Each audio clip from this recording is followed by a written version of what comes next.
Members of the House, the President of the 177th session of the Literary and Scientific Society, Dale Maeve.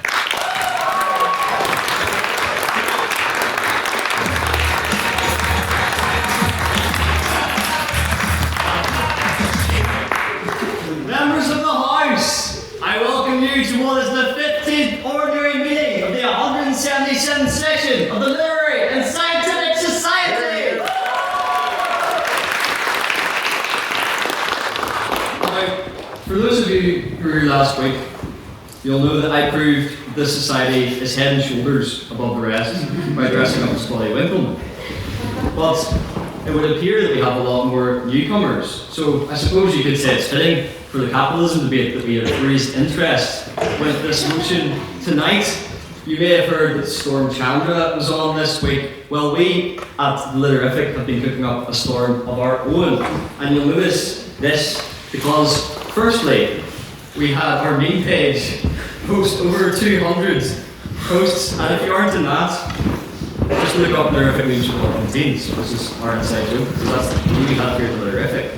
We also were very kindly featured in the most recent and the first printed issue of the Gown of 2026, our good friends of the Society, where you'll notice that we had our very own Society Spotlight, very kindly written by Heidi Kidd.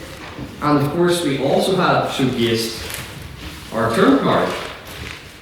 That's what it looks like in print. If you want to know what it looks like in person, here it is, and I handed it to many of you. But you'll see all the very exciting debates, socials, and events that we have got coming up for this semester. It is a very exciting semester, and I can't wait to see how this debate gets on tonight. But with so many new faces in the room, I might have walked up to you, you might have wanted to get to know a bit more about me, and I certainly want to get to know a bit more about you. And this is why it's such a great opportunity that we have President's Questions. For those of you who haven't been here before, this is your opportunity to ask me any question you like, any question you can come up with. There's no silly questions, as I say in the tutorials, but unlike the tutorials, I want you to all speak. And, of course, there are two important caveats. No questions of my politics, and no questions about my sex life. So, do we have any President's Questions in the House tonight? Yes, back there. What if you want Michael Carrick as full-time Man United manager? Yeah. Well, as a Liverpool supporter, we were playing last night. I don't know if Michael Carrick was managing last night, or if he's got through to the next round of the Champions League. But I think he's actually quite a good appointment for Man United. So as much as I hate to see them doing well, I think they've done well with them. Man United DNA, whatever that means. Gary Neville knows what it means. I don't know if anyone else does, but he seems to have that. So I suppose we'll see how that pans out, but I think you should stick with him. Any other President's Questions? Yes, Luca. You can only keep 3 names. All people from now on have to go by 3 names. What would those 3 names be? Oh. Okay, so I want like versatile names. So, well, I mean, being completely egotistical, Daniel has to stay, right? But only me. So everyone else has to be called different things. I think Alexander's a good one. Because you've got like, yeah, there he is over there. But you've got like Al, Lex, Xander, Alex, you know, so that's like 5 names in one name right there. And then finally, I suppose we'll go with, I don't know, I feel like a lot of people are called Emma, so they can all keep their names as well. Any other President's Questions? Yes, Luke? What is the appropriate punishment for people that put the milk in before the cereal? Oh, people put milk in before the cereal. An appropriate punishment? Yeah. No, I think we're like old style executions. I think you can get Robespierre back. But instead of Robespierre, we have. What'd you call him? Robespierre? Robespierre? Okay. Well, as you all know, I think we refuse to abide by French rules. We don't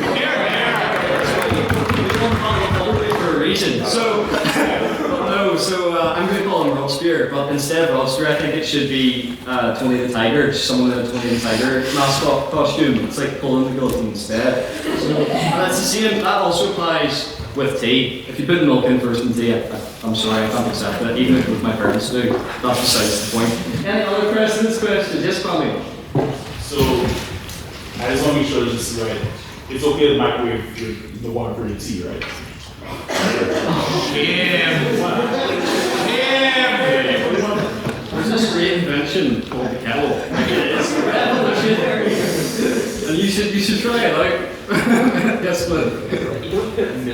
kettle. That's true. Yes, you don't put milk. Am I like? Is this terrific, or is this like an Elms RA meeting? Elms first years, where you use a microwave and you know how not to like fall out the window and you know how to make tea. Like, come on, guys. Yes, Jonathan. On a scale of 7 to 7,525, what did you have for breakfast this morning? Right, okay, so I'm just going to completely ignore the scale thing, but what I had for breakfast this morning, so I took a look at the bank account, and it's not doing great after Christmas, so I decided that I would make my own bread. I made like one loaf of bread that I thought would do me for the whole week. It turns out that it didn't do me the whole week, and I was still hungry, so I had to make another loaf of bread, or to put it another way, I attempted to see it go, but I ended up needing more. Yeah, I know that one was a bit half-baked, but it's the East I can do. Any other president's questions? Yes, Matthew? In reference to the milk, for those who break the standing orders on protocol for debate, would you consider milk boarding them? Would I consider imposing milk fines instead of pork fines? No, milk boarding. Oh, milk like boarding. Ollie did in Guantanamo Bay. Yes. Is anyone here from the Northwest? Yes, from the Northwest. So you'll have heard of a thing called the Milk Cup. Yes. Where whoever won the Milk Cup actually got to like throw milk over the winners. So I think we should do that, but yes, I agree with milk boarding. In summary, yes? Mr. President, 2 weeks ago, Matthew Spratt, another member of council, made fun of me for wearing Nike socks with a suit. On this occasion, he has chosen to wear loafers without socks. Can I ask the President to formally condemn Matthew for his choice? Yes, I'm embarrassed I even need reminded of that, James. I formally condemn Matthew. Can I respond? Footwear candies? I mean, if you dare. Oh. I think it says more about James that he's looking at my feet than it says about me. I was wondering where you got all that money from, Matthew. Any other president's questions? Yes, Hugh. What is your brand of tea? What's my brand of tea? Look, like, I'm a big tea advocate. But in terms of the actual tea I use, I am quite easy going as long as it's, you know, like classic tea. I don't do any like of the fancy flavours of tea, so I'll go for Punjab. I like Punjab tea. Any other president's questions? Yes, Rosa. Do you go home and decide what funds you're going to make for the evening and look for a place to work them in, or does it all happen naturally? Oh, completely naturally. Whereas Matthew would say, I think of them on my feet. Any other president's questions? Yes, Peggy. Do you plan people to specifically ask you questions and do it now? Peggy, that was not the question. Peggy, you reversed this. I don't know what we're talking about. Any other presidents? Yes, Colin. How do you stay so good looking? Oh, I mean, how do I stay so good looking? Yeah, those are my secrets. But it's not something that's not important. Any other president's questions? Going once, go on. Yes. Mr. President, considering your love for milk, other than cow's milk, what other milk would you recommend? I mean, like, the question's pretty much just me and other forms of milk. I like oat milk. I've tried oat milk recently. I've never tried goat's milk, but I assume it's nice. No. You know? But yeah, no, I'll go for those two forms of milk. Yeah, I would like go on and make a pile of puns, but can't be milking at that stage. So I suppose we'll be moving on to the other president's question, if we have it. Yes? Oh, well, I couldn't possibly reveal that, but I will say that BBC have got in touch. So tune in to Strictly Come Dancing this year, and you won't be disappointed, okay? Any other president's questions? Yes, Rob. What's your favorite bread? Oh, my favourite bread? Like, hummus. Yeah, I'll go for hummus. Any other president's questions? Yes, Bobby? Okay, so butter then jam or jam and butter? Ooh.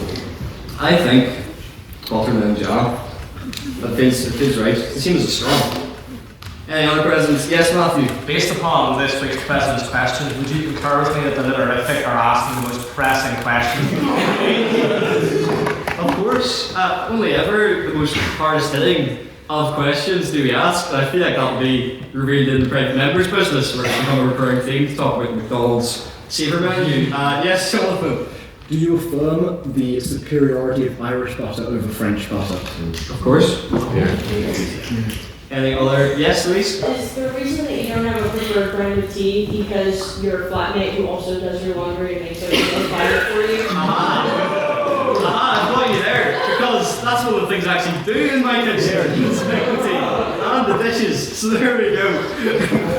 Yes. Was that President's question? Didn't think so.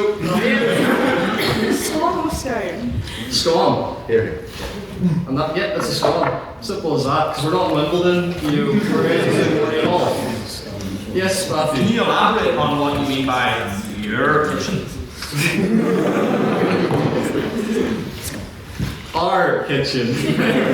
Communist. Other President's questions.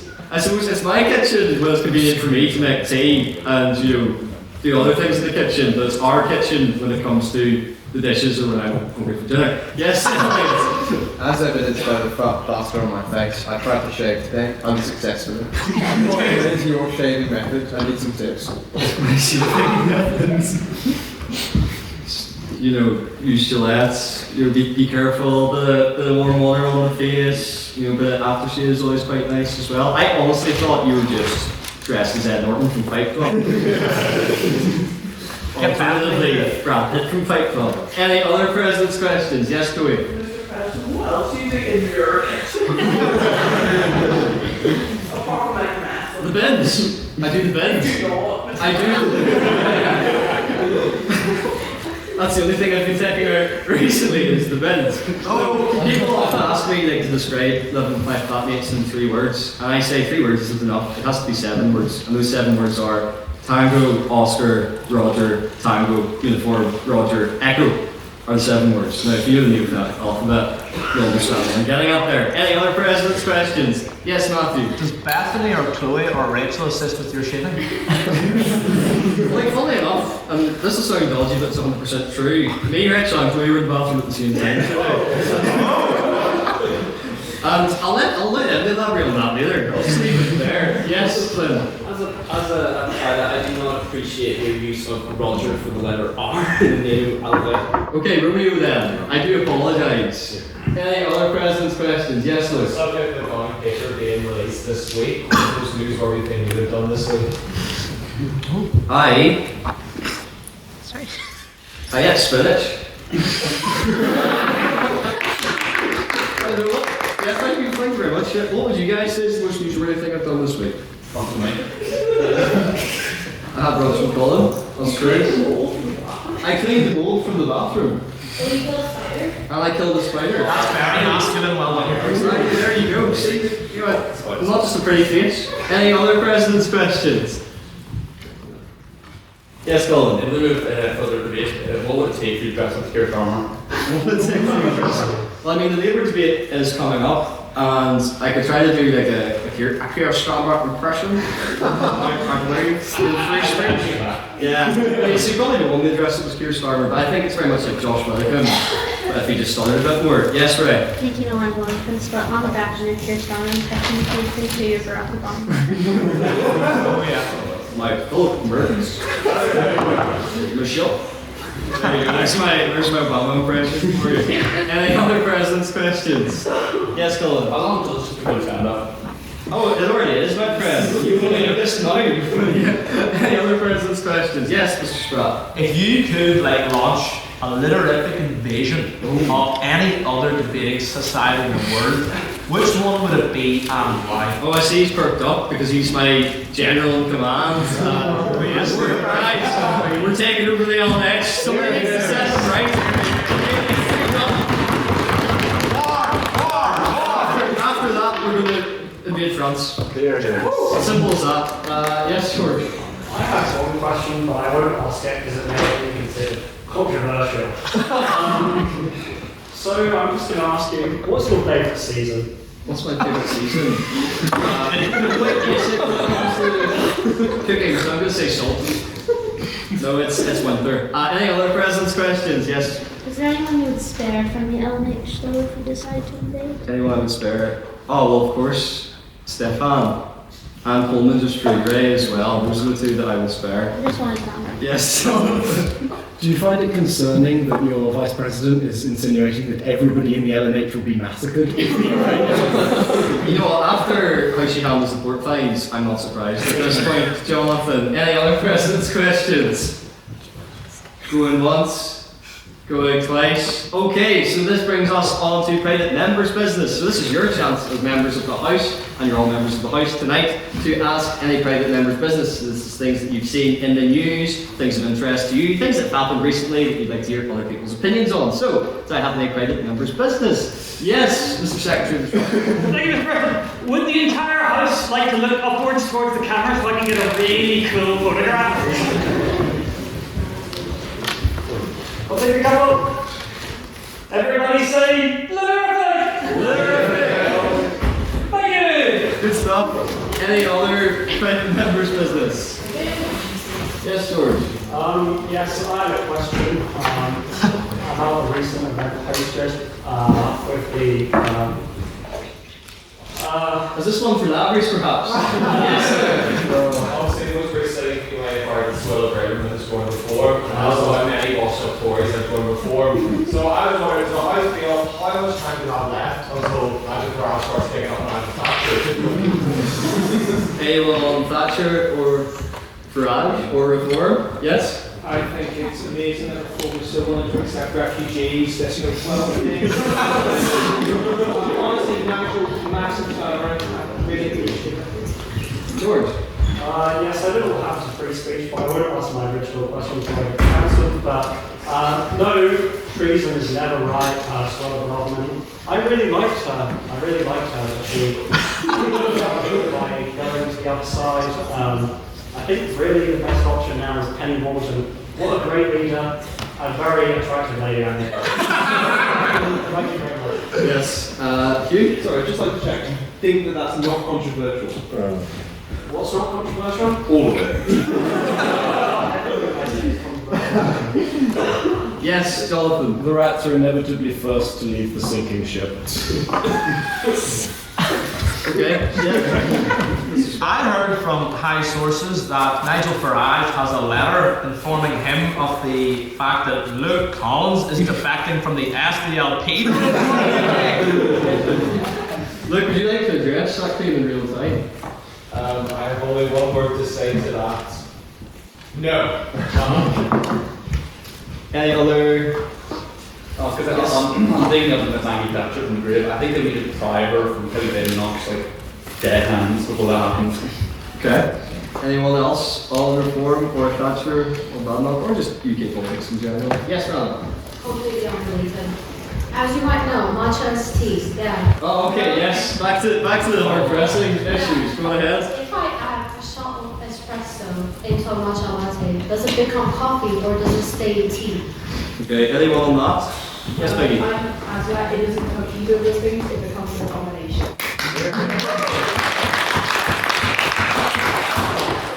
And Ash just had shut straight up after that comment, so go ahead. In Malaysian culture, we have a drink called jam, which is a mix of both coffee and tea, and it's delicious. And how dare you, as a person who's just like Malaysian, the jam is not good, jam is the best. So it becomes a new thing, it becomes something better than the summer's parts. Okay, thank you. Yes, Maeve? But similar to that, chai is often made into a dash chai by adding a shot of espresso, but some places also consider chai as a tea, so how is that not the combination, but then matcha plus coffee would be?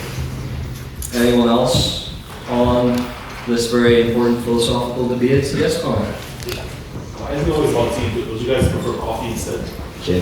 Okay, tea or coffee? Oh yeah, okay, right. Tell you what, impromptu. Raise your hand if you prefer tea. And raise your hand if you prefer coffee. I mean, the house seems to be split on this one. I can't lie. Any other points on tea or coffee?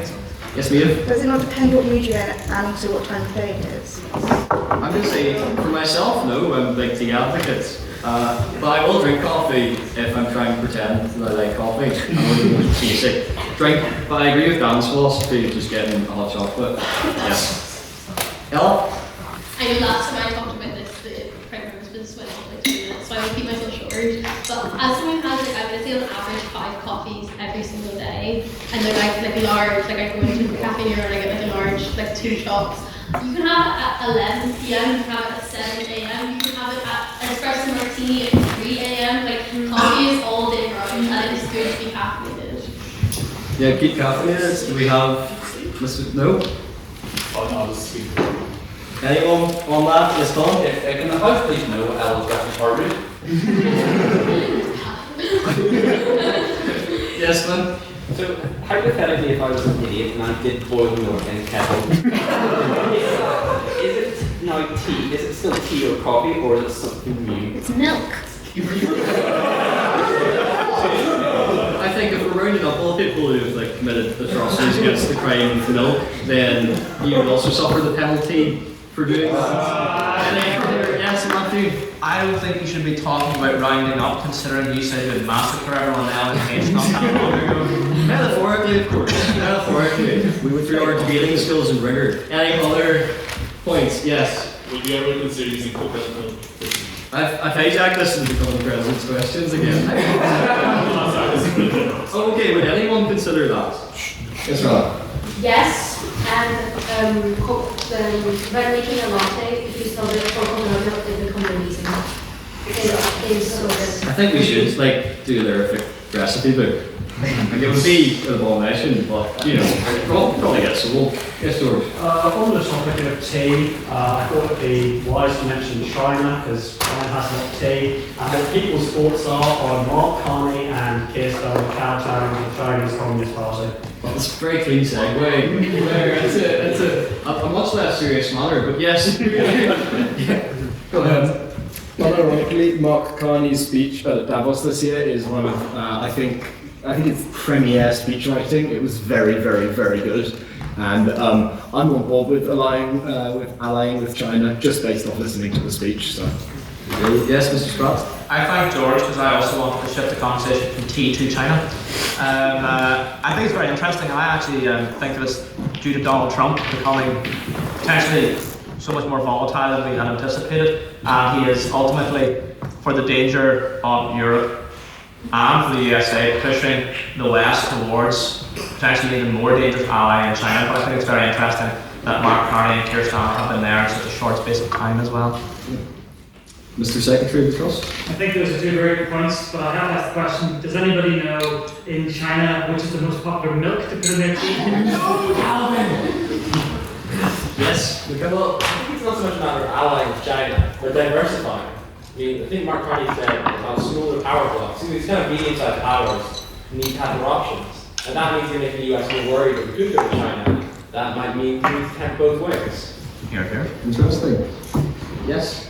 Unlike the US, China hasn't threatened bring Greenland within the past month, so maybe not as bad an idea as first. But it has threatened to invade Taiwan, of course. So we should be very careful about allying with intrinsic enemies of the West. Yes? I guess we are at a very Chinese time in our lives. Right? Yeah, I think it's just interesting that the visit happened and the same day China executed 11 people, which is kind of being swept under the rug. Interesting. Elliot, do you have a point? No. Okay. I think also it's interesting, I think like if you see leftists on the internet, they're becoming quite pro-Russian and pro-Chinese and believe they're not pro-American, but I think it's interesting that we're kind of losing nuance and kind of like picking which superpower we prefer, and it's like, guys, like they're all pretty awful. Like if you look at Uyghur Muslims in China, like that's a genocide, and nobody's looking at it. Like it's horrible, and then we're trying to go like, and I love, like, don't get me wrong, I love that I'm a very Chinese Taiwan. I think that's funny, but at the same time, do you think while the right is doing God knows what, the left is using a bit of nuance when talking about superpowers? Thank you. Yes, Luke? Well, I think Mark Carney, who is incredibly intelligent, I don't know where it leaves Keir. Keir's never been a very, let's say, well-liked politician. The only thing that I could say I gave him credit for was his ability to sort of be the Timon to Donald Trump's Pumbaa in a way. Sort of keeping in check and, kumbaya and all that. But I suppose, I'm not going to sit here and say, glory to Chairman Keir and the revolution, but I'm also not going to say that it's a bad thing. Ultimately, we need to move away from what is becoming an incredibly dangerous power in the United States. I don't believe that a strong Europe could survive in the wake of what the United States plans to do or tries to do with its sort of imposition of its own power. Thank you.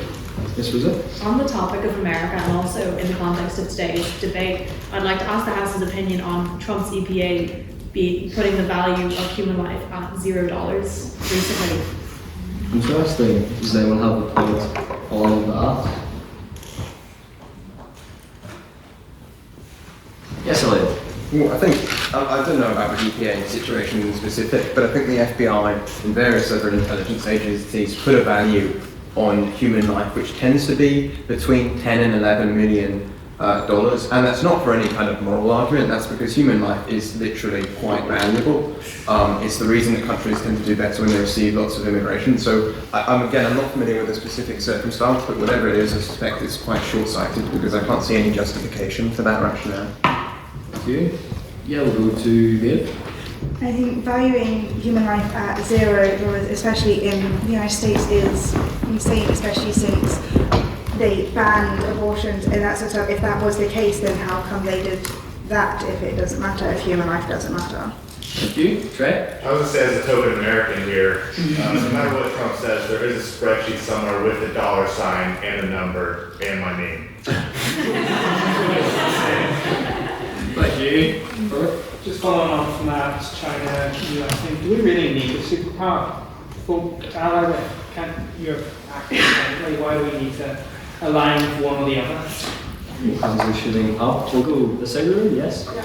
So I don't think it's a matter of like needing a superpower. I mean, I'm an IR major, and I think the Japanese, we're actually having this conversation, the Japanese is the circumstance that we're in, because these are so much more concerned about their own power and how they attain it than they are actually improving any kind of lives. And so at the end of the day, it's like whether it's Donald Trump, Keir Starmer, or any of these people, doesn't really matter. And so, but when you don't have power, you want to align yourself with power. And so that's always going to be the way that it is, unfortunately. So it's like someone is always going to have more power than someone else, unfortunately. Please? I was going to say on the thing about Trump like putting $0 to human life is that I think I've said this about Trump, that like obviously he is very dangerous and very volatile, but I also think that a lot of his policies are things that have been U.S. policy for decades, if not possibly even centuries. It's just something that he's saying it. Saying human life is $0, this is my official policy, is a lot more insane than just doing things like, if striking workers in Latin America make bananas even a little bit more expensive, we're gonna just like kill all of them. That's like still putting human life very low, but it's just because it is more insane to come out and say it, and possibly more dangerous for the international community. It doesn't mean that it's completely unprecedented or completely uncollectible in my opinion. Thank you. We'll take 1, 2, 3 more then. Yep. Matthew? On the topic of the value of human life, I would be interested in hearing the House's thoughts on the horrible scenes currently coming out of Iran at the minute. Any points on that? Yes, Rob? As someone from the border of Iran, and I'm also called Tourish, so I have time there. It is horrible, absolutely. We don't even know, like, I've heard numbers in 30,000s, insane amount of massacre. But I've also seen people also support, more royalist sides. So we gotta know where to stand in that issue, because it's not gonna be better if, like, another just a puppet of the Western imperial forces come over. And it's like, Thank you. Anyone else on that point? One final point on that. Anyone? Okay. Yes, please. Well, I just hope everyone gets what they want and it's nice and democratic and everyone lives in happiness. That's a nice way to end off private members' business. I'd now like to invite Mr. Secretary to read the minutes from last week's debate. Mr. Secretary.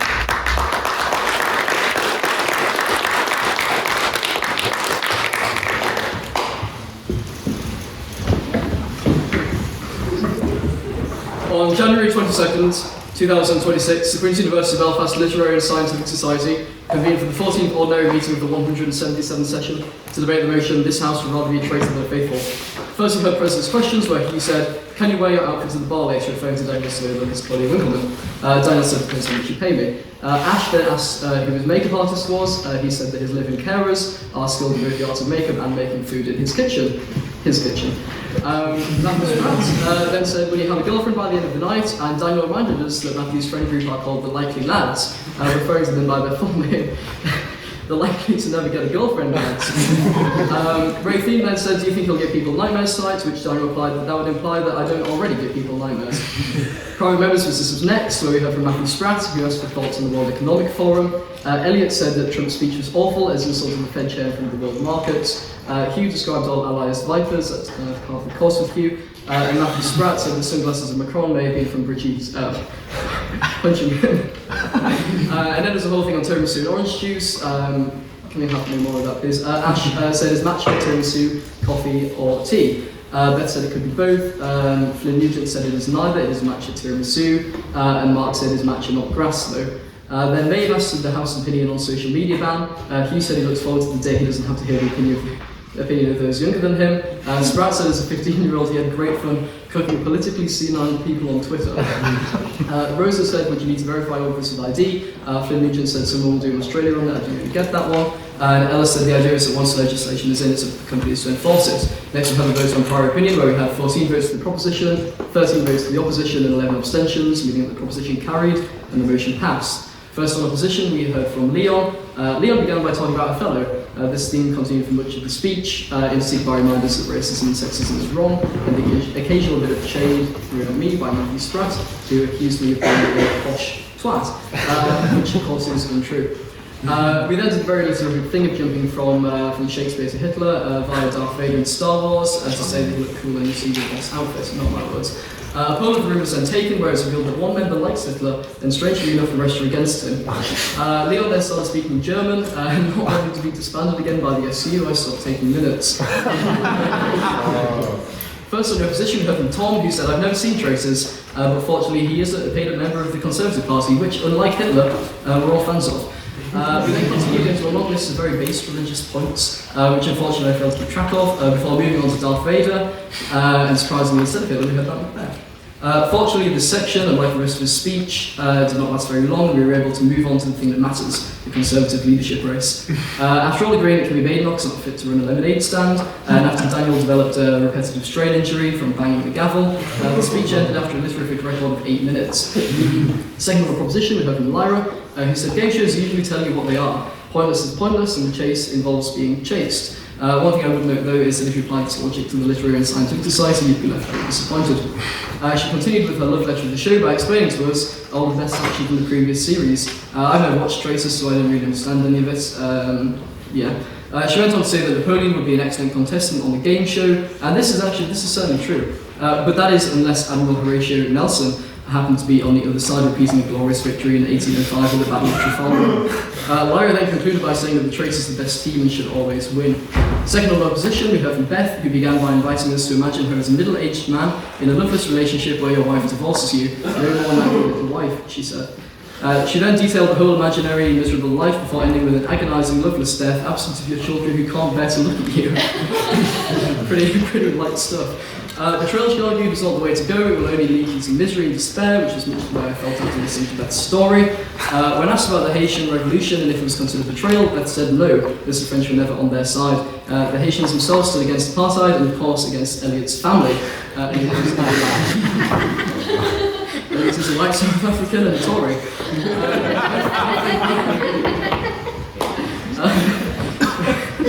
Beth then closed by mentioning Hitler once again, and saying that July 12th plot wasn't really betrayal because the perpetrators never fully agreed with National Socialism. Third on the proposition was Luke Taggart. Luke began by laying out the game and decided that it was better to be a traitor than a faithful. Faithfuls don't lose because they're bad faithfuls, he said. Those traitors who are best are picked for a good reason. At this point I did receive an email from EasyJet, and they said that I was eligible for £7 refund, so I cheated out and didn't recall those to his speech. I did, sorry. He ended by saying that he'd not be a traitor, and that's it. Third in opposition, we heard from Rosa. Rosa, thinking that she was debating this week's motion, began by saying that capitalism splits and divides the faithful. Clearly she's not seen the inimitable Margaret Thatcher in her crime. A very useful lady, actually. Her outlook changed. The lady is not for turning, the great woman once said, and this is also true on the basis of speakability. The world always sides with traitors, and everybody sides equally wants to support them. She then made a very, very base reference to Hamilton, which I very much enjoyed. And happily for all of us, she did not mention Hitler. Happily for all of us, except for one person, of course. Then we had a question for the proposition, where we heard from Luke Coyle, Leon, and Beth Lyman. Question for the opposition, where we heard from Matthew Spratt, Beth Lyman, and Leon. The abstaining question from Luke Coyle, responded to by Leon and Beth Lyman. And finally, the vote on speakerability, where we had 10 votes for the proposition, 16 votes for the opposition, and 11 abstentions, meaning that the opposition carried and the motion fell. Lastly, we had council announcements, where Henry O'Riordan reminded us of the competitive training next Monday in the PFC, obviously that's gone now. The QUB-IV returning on the 28th of February to the 1st of March. Ellen McMullen reminded us to sign up to debates, and freshers are always welcome. James Tourish told us on February 9th we're hearing from Declan Law? Yeah. And something else. And then Rea Thien said feedback of speakers is always available, although am I right in saying that's not correct tonight? Not correct tonight. And lastly, Matthew Spratt said the preliminary rounds on the 17th of February for the schools competition. Can I take the minutes as well? Aye.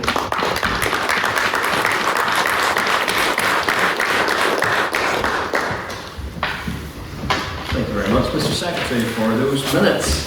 And before we get started into our debate, it is the vote on prior opinion. So, I'm trying to love you to the society from our motion tonight. Allow me to just remind you again, this House believes capitalism has failed the West. So, this is just your opinion. When you walked into the room, do you believe capitalism has failed the West or not? So can all those who do believe capitalism has failed the West and would like to vote for the proposition and vote for prior opinion to raise their hands now, please.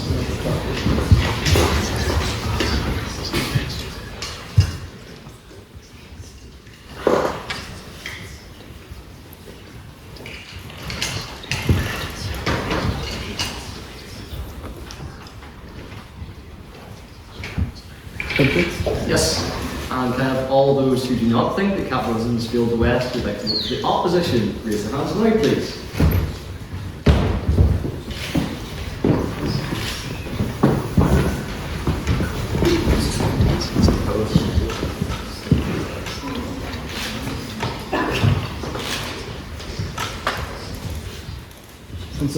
Yes? 28. And then finally, can I have all those who would like to abstain on the vote with prior opinion to raise their hands now, please?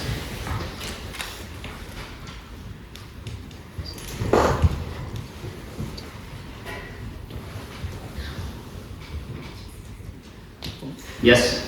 Mr. Secretary, can I have the results from the vote with prior opinion, please? Yes, with 33 votes for the proposition, 28 votes for the opposition, and 12 abstentions, the proposition carries and the motion passes.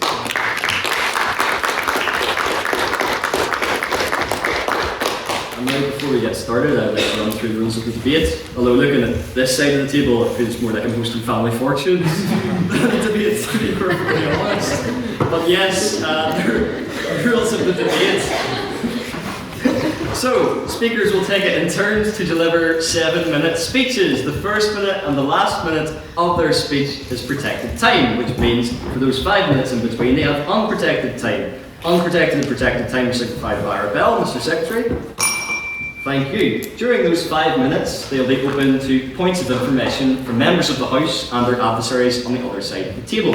To ask a point of information, please raise your hand and say loudly on that point, POA or point of information. It is then to the speaker's discretion as to whether they accept your POA or decline it.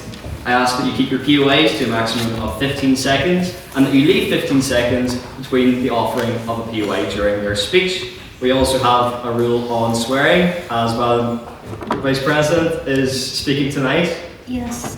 Don't swear. If you do it, I'll get mad and I might find you somewhere in the alley. But anyways, Don't swear. If you do swear, leave with a house bottle of port. That goes to the audience as well. Elliot's done it before. I took a bottle of port from him. Pay it timely so I don't have to find you. Thanks. And of course, that also applies to Madam Vice President tonight. Yeah, I'm feeling a bit antsy tonight as well. So steady on. Yeah. But yes, although I don't recall swearing last week, and it didn't stop a lot of you from calling me fine. I'm not sure what that was all about. But anyway, we'll run on then to our debate. So will the proposition get top marks, or will the opposition's egos be inflated? The real question is, can our speakers put their money where their mouth is? As I would like to invite to open for the proposition and tonight's debate, Hugh to the podium, please.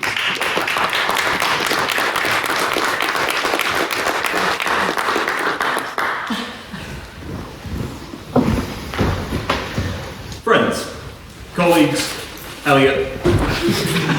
Capitalism is a very efficient socio-economic system which has successfully worked for the West for hundreds of years. It came with three simple promises: growth, stability, and opportunity. And we know this in the face of the unwritten contract between our system and ourselves: exist within, work for the system, and it will deliver for you. The question is not whether capitalism works, but when and why it fails, because fundamentally, it has. Those three promises, they failed. Contrary to what the opposition may suggest in the coming hour or so, we're not advocating for the complete abolition of capitalism, nor are we advocating for Stalinism or anarchy or anything like that. We're advocating for simple fixes, simple repairs, small little minute things. Repair the cracks that have formed over the centuries and undo the harm that we see today. Because when you get that grade at university, you don't threaten to burn down the university, do you? You take the back on the chin and you improve. So let's start off with how it's succeeded. We've seen since 1944 with Bretton Woods, we've seen the establishment of the IMF and World Bank, which has led to the stability of the West during the Cold War, if you ignore all the Truman Doctrine wars. We currently provide enough food and clean water to feed everyone on the planet and give clean water to everyone on the planet, except for, all the people who are starving or dying of unclean water. According to World Bank, extreme poverty has dramatically declined in Europe and North America since the 70s, but at the same time, extreme poverty has increased in sub-Saharan Africa and Central Asia. But, we're the West, we're succeeding right now. But there is still harm that's going on today. Wealth disparity today in this country is larger than it was prior to the French Revolution in France. Just 0.001% of the planet holds more wealth than the bottom 50%. King's College London is actively warning of a wealth disparity in this country so large that it is risking societal collapse in the next decade. And 1 in 5 children in this country are going without a meal once a day because they genuinely do not have the money for it. Economics has led to this greatest suffering in this modern era. We've seen austerity result in 300,000 excess deaths. Doge, 600,000 excess deaths. We've seen how predatory pricing... One point. No, I've not got time. We've seen how predatory pricing has led to companies being so powerful that there is literally no competition. And I know what Elliot's about to say. He's about to say that they have a better product. But here's the thing, there are very many examples of better products which have just been consumed by the larger original one. For example, Instagram, in 2012, it had a hostile takeover, which the European Commission has called one of the greatest failures of antitrust in history. And now TikTok, that's just been acquired by the Ellisons and Oracle. That's a better product. Why isn't it allowed to thrive on its own? And we've seen democratic backslide constantly from the modern system of capitalism that we employ. We've seen Elon Musk effectively buy an election and then buy a position in cabinet. We've seen Brexit largely funded by foreign billionaires and then the wealth being funneled into mass propaganda to gaslight the electorate into voting for Shanghai upon Thames, as Jacob Rees-Mogg likes to call it. Capitalism has, in effect, ended the issue of scarcity, but worsened the crisis of opportunity. That is what we have lost here. And where have we gone wrong? Capitalism is designed to protect and maintain itself. After all, that is its primary purpose. But ultimately, the flow of capitalism is a priority for all those with power within capitalism. I've not got time, sorry. This includes governments. For example, ever wonder why tobacco is still legal, despite the fact that we know it is more harmful than most drugs that are currently on the market? Why are we so reliant on fossil fuels, despite the fact that renewables are perfectly serviceable and have been since the 70s? Instead, responsibility and consequences are passed on to us, the consumer, and we are expected to act in the best interest of ourselves, but we do not have that power. It is fair, we have the ability to choose for ourselves, but companies do start using propaganda to gaslight the consumer. For example, Listerine used to be floor wash. Or Snapchat. Snapchat lies about deleting your photos. Sorry to everyone who just found that out. And we can't trust our governments to protect us from predatory practices now, but can we trust them to punish harmful practices? Well, open lobbying actively goes on and there's no punishment for it. There's open insider trading going on within our systems of government, and there's no punishment for it. We've seen how Citizens United, the FEC, the ruling in 2011, we've seen how that has allowed for companies to effectively buy politicians for themselves. Is that why the US has not clamped down on oil companies' safety regulations since Deepwater Horizon? Is that why climate change denial has gone from a conspiracy theory that you see on Reddit message boards to the official policy position of the White House? There's a reason why the US committed only to temporary and non-binding agreements and resolutions is because they wanted the option to back out if the money stayed good. And what of stability? According to a paper from Oxford, in the West, widespread discontent and alienation has occurred, and it has become an important political force. Discontent over the negative effects of the structural change that prioritizes capitalism. The observation of extraordinary growth of wealth among the executives and the financial sector that has just not trickled down. Or the retrenchment of public services and public investment, and a focus on efficiency ordained by executives and not by any semblance of welfare. And now we see this widespread political force, discontent at the political and economic systems, and that is how things like Brexit happened. That is how things like Trump happened. That is how we are now seeing NATO being eroded. We are no longer in an era of stability, but an era of antagonism. That is what we are instead. The original German word capitalismus, which was very regularly used in Marx, not that I would recommend it, infers a symbiosis of wealth and power, including the elimination of competition above all else, rather than just merely being another term for a market economy. And this we have seen. Capitalism has cannibalized, in fact. It's now feeding its own destruction after having ensured its rise at the expense of those who live under it. Is anyone getting any Icarus vibes here? Because that's what's happening. Inequality existed pre-capitalism, this I will concede. And capitalism has done a lot to lift people out of extreme poverty, yet we're falling back into old patterns. Mass inequality is rising, stability is failing, opportunity is dying, and our systems of power continue to isolate wealth and power into the hands of the few oligarchs who dodge tax like politicians dodge questions. While our populations are growing increasingly isolated from their government and their desire to destroy is growing, we should recognize these faults, we should address them and fix them. It is true that capitalism has failed the West, but right now it is certainly encouraging its demise. Thank you.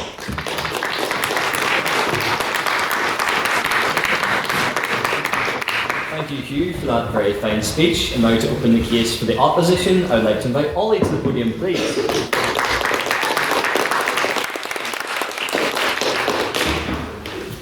I'll start by saying I absolutely have time for POIs. But anyway, ladies and gentlemen, there is a spectre haunting the horrific, the spectre of late-stage capitalism. The motion tonight is twofold. First, we must define the term failed. This argues that capitalism has negatively affected the West socioeconomically, culturally, and morally. And secondly, what is meant by the West? It's a colloquialism, a broad and an outdated term applying to a shared tradition steeped in Greco-Roman and Judeo-Christian values, namely North America, Western Europe, and Australasia. And it's important to evaluate this term, failed, as relative to what capitalism replaced. For this, we need to travel back to 14th century Europe, a feudalist Europe. You're starving, your clothes are in tatters, you're slaving away, breaking your back for one of Elliot's ancestors.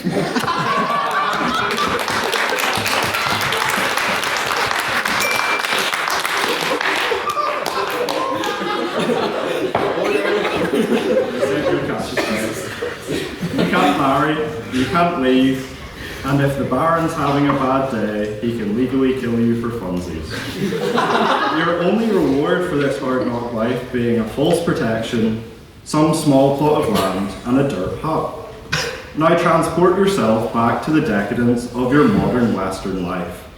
You wake up, your breakfast, something cool, like a cigarette and a black coffee. Your lunch, SU chicken goujons and a Lost Mary.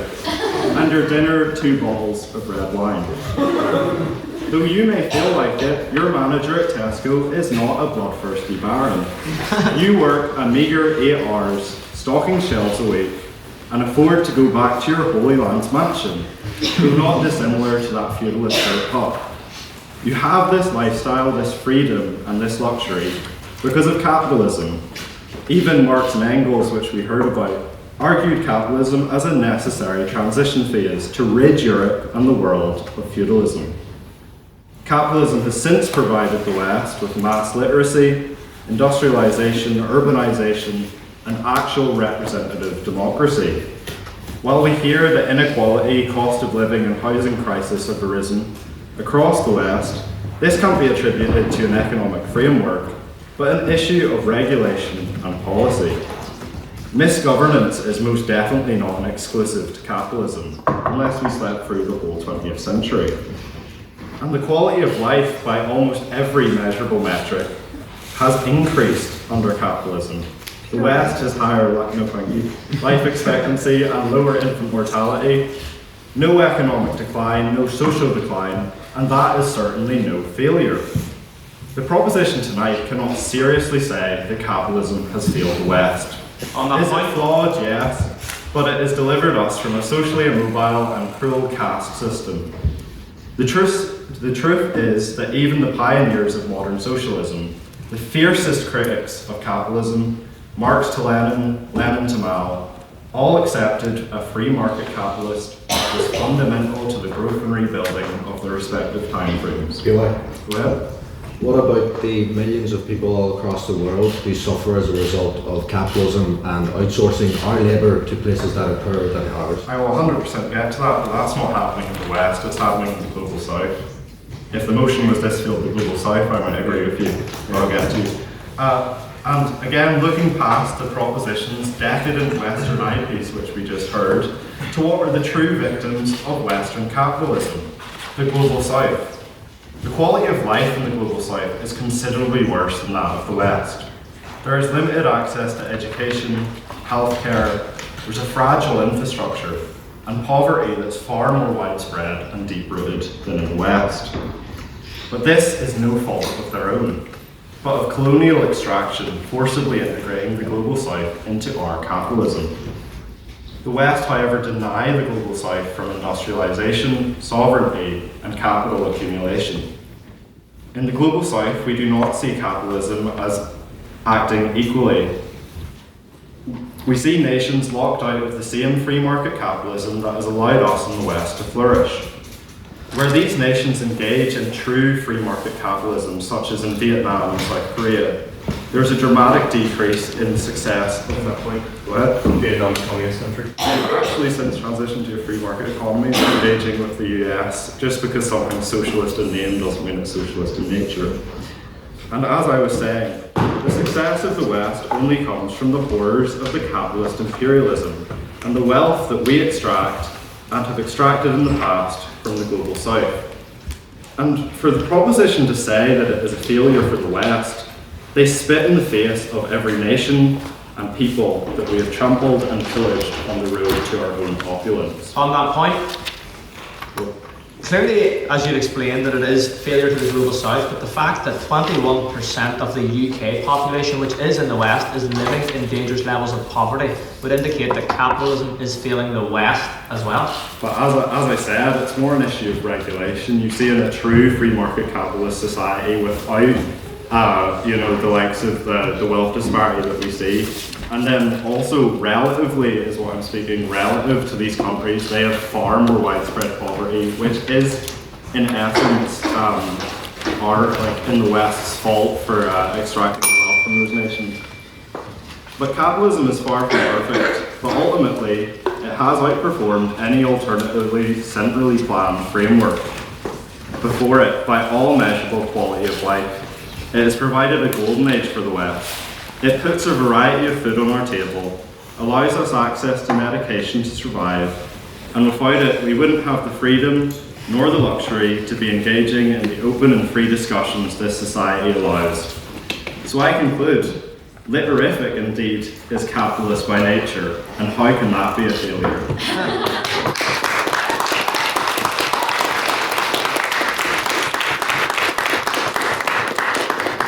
Thank you, Ollie, for that very fine speech. I'd now like to invite seconding the proposition, James, to the podium, please.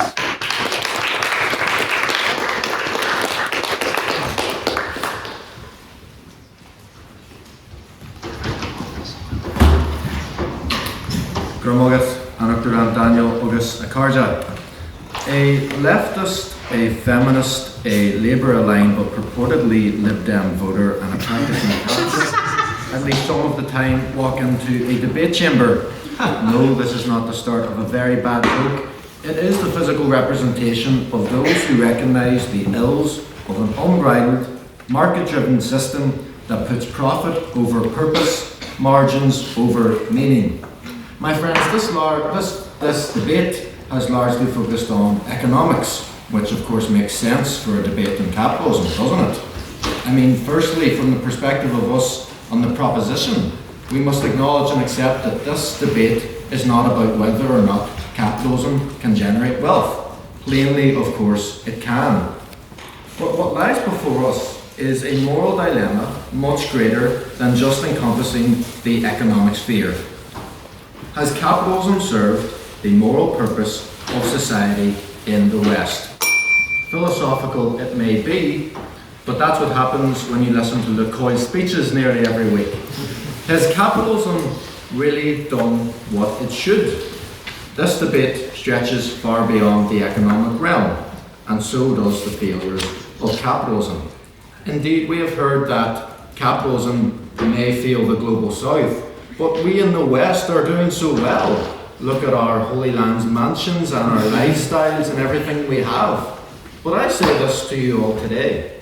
Do we in the West not have a moral prerogative and duty to uphold the rights of those across the world? Are we allowed to abandon the moral dignity of people who are doing much less than us and say, well, we're doing fine, but they're being failed, that's okay? My friends, that is a complete abdication of human dignity. It's an absolute disgrace, and it's one I don't believe in.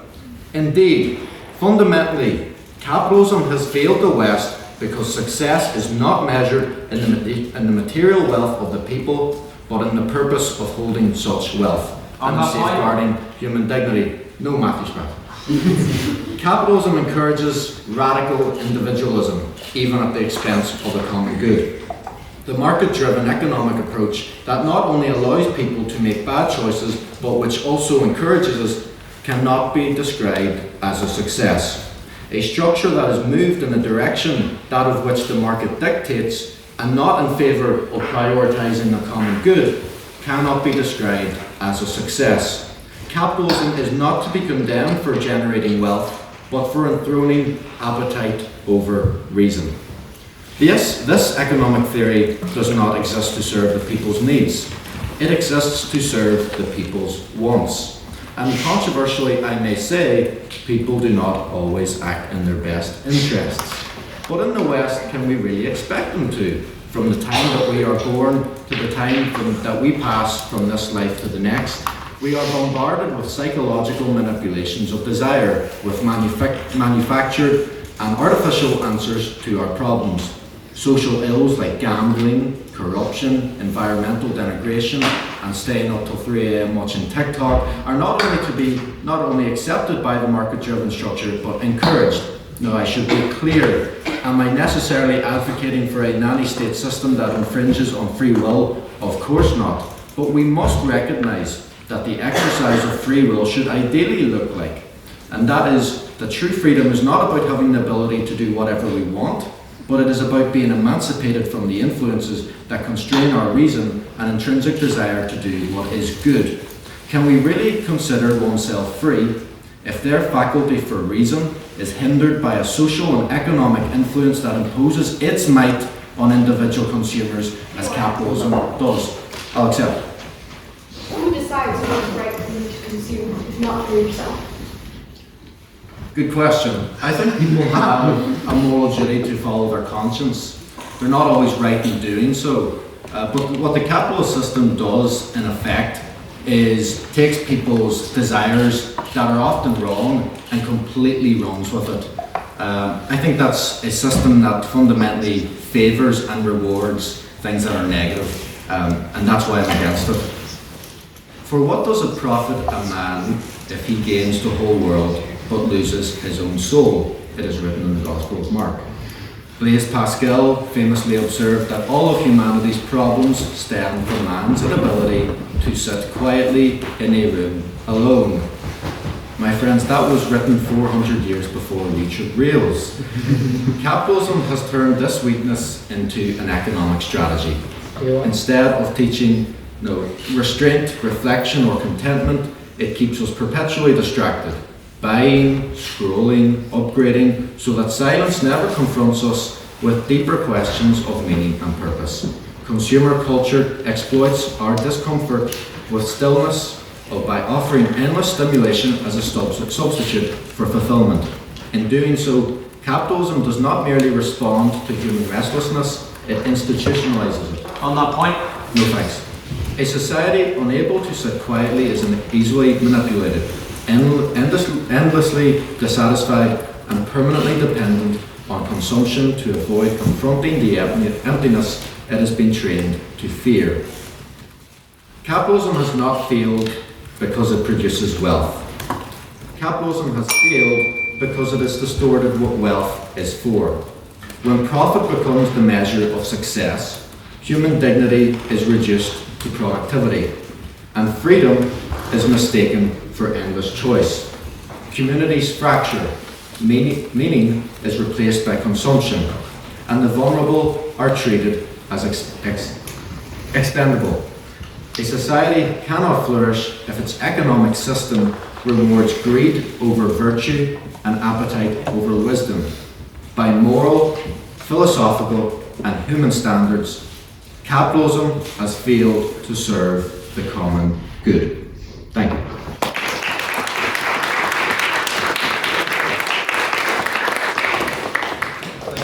That's a very fine speech. I would now like to invite second on the opposition, Nat, to the podium, please.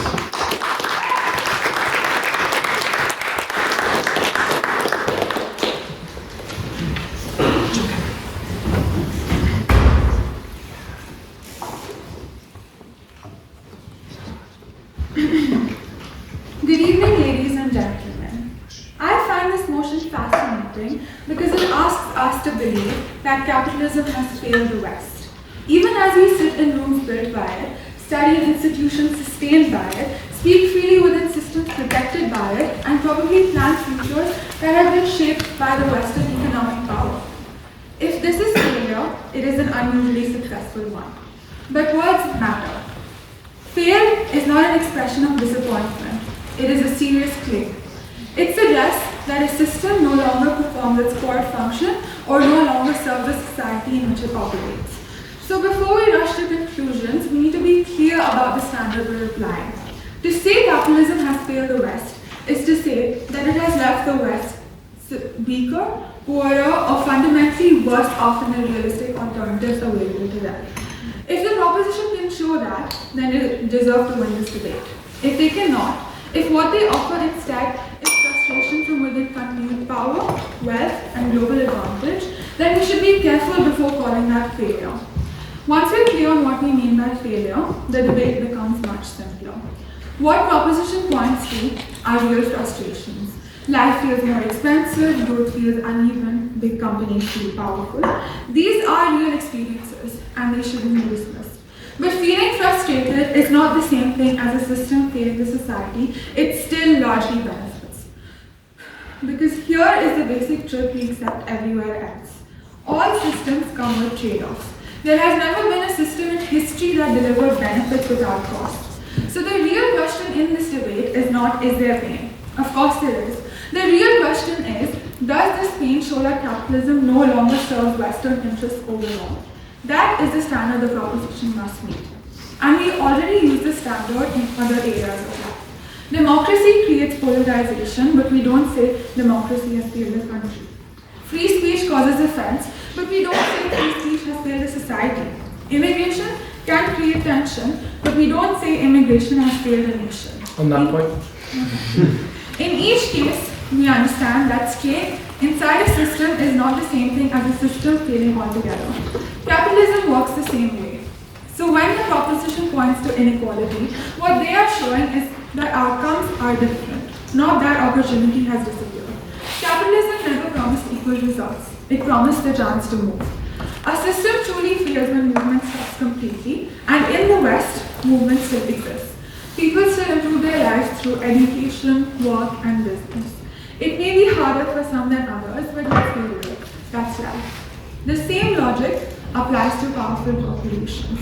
Corporations do not become powerful because of capitalism. They become powerful when governments fail to regulate properly or delay enforcement. On that point. No, thank you. Markets do not remove rules on their own. People in authority choose not to apply them. That is a political failure, not an economic one. Cost of living pressures follow the same pattern. Inflation does not happen because of capitalism itself. It happens because of government spending choices, supply problems, and housing shortages. These are policy decisions. If failure is used to describe both policy errors and systemic collapse, then the word failure stops meaning anything. No, thank you. There is also a clear contradiction at the heart of this motion. Many of capitalism's strongest critics operate entirely within it. Politicians like Zoran Mordani campaign in one of the most capitalist cities in the world. They use capitalist platforms, raise funds to capitalist systems, and depend on capitalist prosperity for their voices to be heard. A system that has genuinely failed does not empower its critics with platforms, protection, and reach. Before this debate turns to social outcomes and human costs, we need to ground ourselves in a basic truth about how societies function. And yes, before anyone panics, this is the part where I briefly lean into rhetoric. But stay with me because this is exactly the point. Throughout history, societies understood something modern politics tries very hard to forget. Order is never free.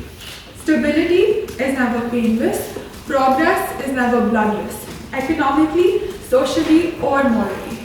The Mahabharata is one of the world's oldest epics, foundational to South Asian civilization. At its core, it is not a story about comfort or moral perfection, but about dharma, which is duty, order, and responsibility, even when the cost is immense.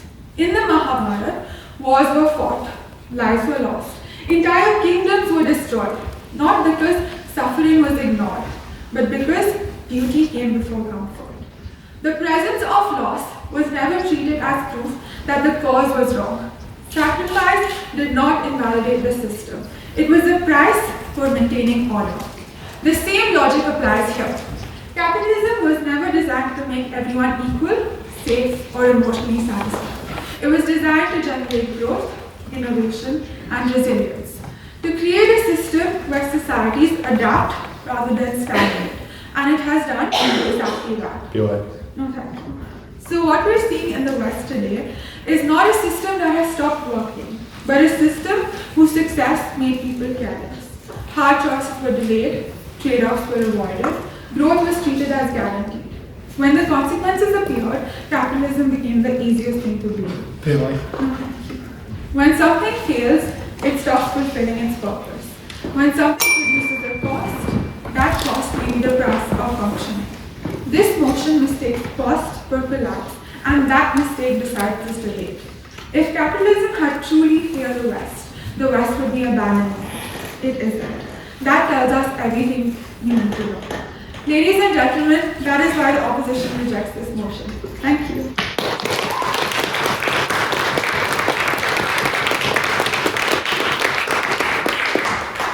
Thank you, Nat, for that very fine speech. I would now like to invite third on the proposition, Maeve, to the podium, please.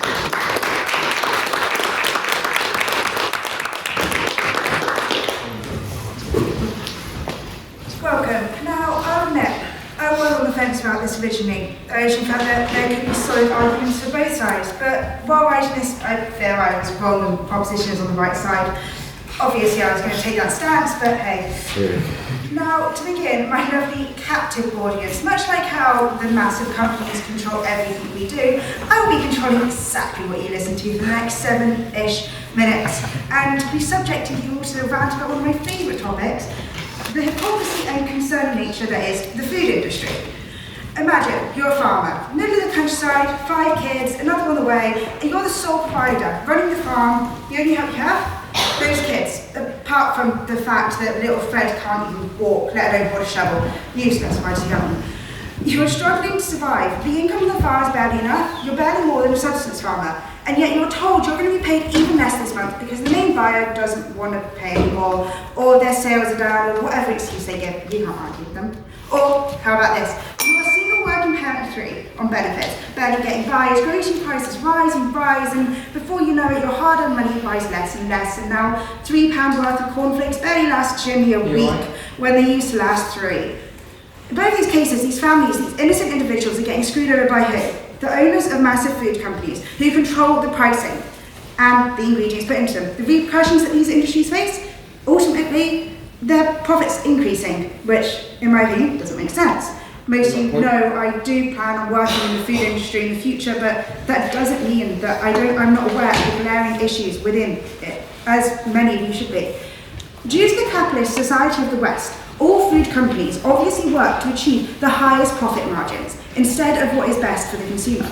This includes, but not limited to, using ingredients which sources abuse slavery, Nestle, using subpar, cheaper ingredients. Penguin bars technically aren't chocolate anymore, and increasing the price of their products. Literally every single company. Have any of you been shopping recently? I don't know if Daniel has, but hey. Now, I understand how conspiracy theorists down with the government and big food this all sounds, but trust me, it's well evidenced, and it is due to the capitalist society. Capitalism within the West has encouraged this, and has had a massive ripple effect across a multitude of sectors. The rising prices mean people have to choose the cheaper, lower quality foods, or even if they're buying the usual ones, which the price hasn't changed, they contain worse quality ingredients so that the companies can still make high profits on them. Now, while store-bought foods can obviously cause issues, the consumption is slightly regulated, mainly by the consumer, but that's its own thing. But in this capitalist society, where all these big companies care about is their profits, means that the high margin profit foods, the cheaply made, sold for twice the production costs, almost addictive foods, are pushed more heavily than others. When did you last see an advertisement about panic strawberries? No, what about McDonald's? This is because companies can make more money off of selling you McDonald's than they can a planet of strawberries. In a capitalist society, companies only care about profit, and by this, they control our food intake, which can lead to major issues. The issues are massive. In the West, we do have an obesity crisis, which has only risen and is continuing to rise, with a link to capitalism, as no company seems to care about the consumer's well-being, only their wealth. Now, Maeve, how do you know this is capitalism's fault? I hear you scream from the rafters. Take the East, for example. Now, I know, stay with me. This is about the West, but hear me out.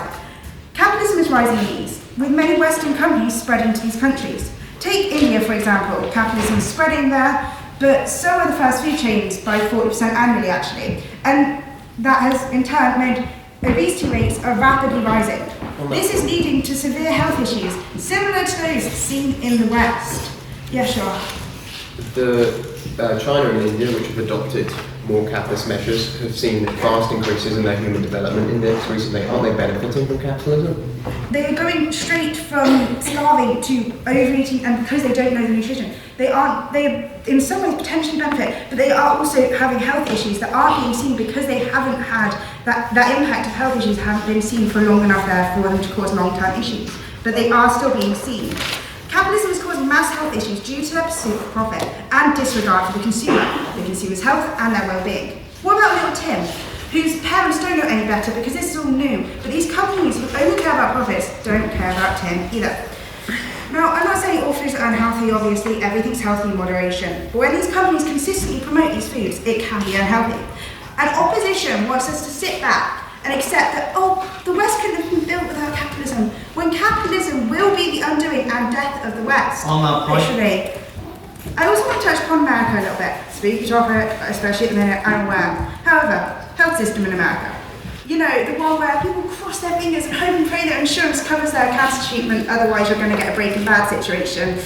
Or people don't have children simply because for people that are insured, it can still cost over $3,000. If you don't have insurance, that can go over $37,000. System is capitalist, and because of this, people are dying, because apparently healthcare needs to be profitable. Are you saying that capitalism hasn't failed the West, that basic human needs should be as highly profitable as possible? Crazy take here. I don't think it should be. Now, I am aware that I am starting to run out of time slightly, and I'm aware that I spoke a lot about the food industry. However, one, it's my favourite debate subject, suck it up. Two, the food industry is too influenced by capitalism, and this is assisting in the overall failure of the West. The companies in control of our health, our food, being only interested in money, when traditionally the easiest and cheapest to produce things and highest profits, they aren't good for us. It is ethically and morally questionable, especially when the cheapest options can harm many families throughout the entire production line. From little Fred on the farm, forced to work or else, to little Jimmy unable to eat his bowl of cornflakes, to little Tim unknowingly mass-consuming food which might be harming him. Capitalism is failing and has failed the West. To say anything else is simply wrong. Thank you.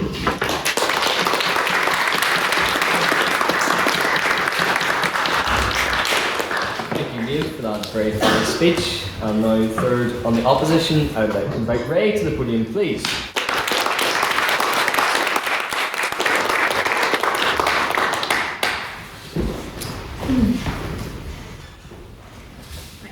Before I start the meat of my speech, first of all, I am not an economic lady in terms of interest in the subject and in practice. I mean, I was going to spend well over £300 for a cab last Friday night in Dublin before Cormac ripped my phone out of my hand. But I want to draw everyone's attention to some hypocrisy on the proposition bench. I think it's funny that they argue for the motion while reaping the rewards of it. Be that going to a gentleman's club in Paris, twinned with the East India Club in London, I blame Baker. which yes does still exist, and it is not all it's cracked up to be honest. It's just a bunch of old dudes in towers. Or going, yes sir, may I please have some more? But this is not an Oliver Twist scenario, Ella. This is not an Oliver Twist scenario. Hoping for another serving of rule. But man, receiving his Ascot membership. Yes, an Ascot membership. On my point. No, thank you. Now, for anyone, these scenarios may be kind of embarrassing, but at least on the opposition, you are given the chance to experience them. On that point? No, the opportunity to earn the capital in order to attend these events. That is what capitalism is, the choice, the freedom. Yes, it comes with issues, as every economic system does, but again, it's not the choice of the individual carrying more weight. The answer is yes, don't argue with me. On that point. Now, I'm kind of surprised Prop hasn't brought it up yet, but you were probably, I said, well, I wrote it down, you were probably going to talk about the stock market crash of 2008. Which devastated the economies in multiple countries due to the housing bubble bursting, specifically relating to mortgages. On that point? No, oh my God. Well, I went through it. We bought a house right before the crash, with a mortgage, so yes, it was painful at the time, and painful for everyone around the world. But would you blame capitalism, or would you blame the politics of the day? The problem was not the economic system, but the politics surrounding it. And that does continue today, so please don't get too confused. Regulation is perfectly acceptable in a capitalist state. In fact, it's encouraged in order to prevent politics from ruining the economy as it did. Take Switzerland for example, where specific regulations exist in key sectors such as banking and finance to prevent a collapse again. A capitalist country in the West with a GDP per capita of over $111,000. On that point. No, thank you. With the middle class holding over 70% of the country's assets, and with a typical Swiss family having a net worth of $540,000. The economy is only as good as the policies that help it operate. Also, look at the way the world bounced back Take Ireland for another example. Formerly struggling on the economic stage, now a world leader in technology, pharmaceuticals, financing, and aerospace. Take along with that, the sixth highest GDP growth rate in the world, according to the IMF, at 9.1%. Now, when the crash happened, those countries did not turn their backs on capitalism, but reinforced their commitment, and it showed in their economic growth and presence on the world stage. And getting back to where I started at the beginning of this extraordinary long paragraph, property.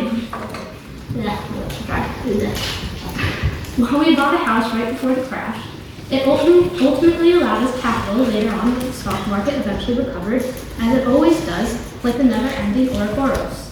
Like the certainty that we all gather here every Thursday. Like the certainty of Elliot subsequently getting absolutely trashed on those Thursdays. And he may say, oh, I'm only going to have one drink tonight. But we all know that's a lie. I mean, when 2 bottles of red wine were mentioned in Ollie's speech, you vigorously shook your head like you had fleas. My second point, which I already touched on a bit, the political systems in place are what give rise to inequality. Capitalism at its core, and what politics has spewed time and time again, is that capitalism is meant to break down barriers. In Jack Steele's words, to break up the aristocracy, which I was surprised as anyone that he actually went that far. Everyone sees socialism and Marxism as sticking up for the little man, the short kings, the Daniel Bennies. But is that really the case in reality? No. I looked at socialism through rose-colored lenses, like Gary Oldman's Count Dracula, frothing at the mouth while seeing Winona, except my Winona was socialism. But hark! What is this that comes in between us but a grim reality in the form of my high school AP European history teacher, whose class I did fail, who very firmly said to me, socialism looks good on paper, but it never works in the real world. And he was right, to be fair. If not capitalism, what else? Is the proposition supporting a socialist overhaul of the current system, where the middle class is wiped out, where there is no room for economic independence from the state? You want to tell my little sister to give up her 8 Labubus with customized K-pop demon hunter clothes? You absolute monsters.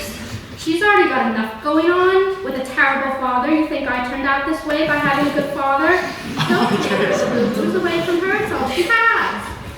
But more seriously,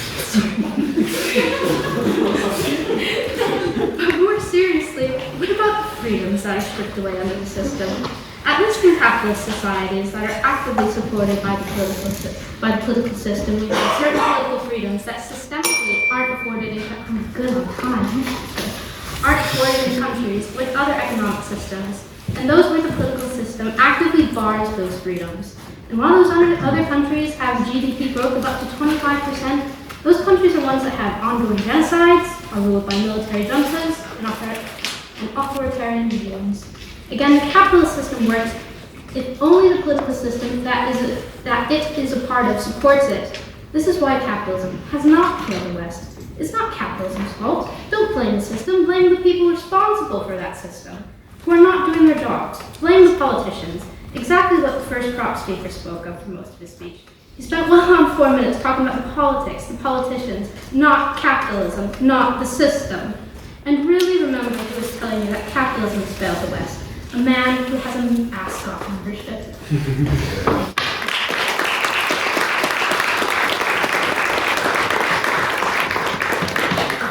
Thank you, Ray, for that very fine speech. And now to close the case for the proposition, I'd like to invite Jonathan to the podium, please.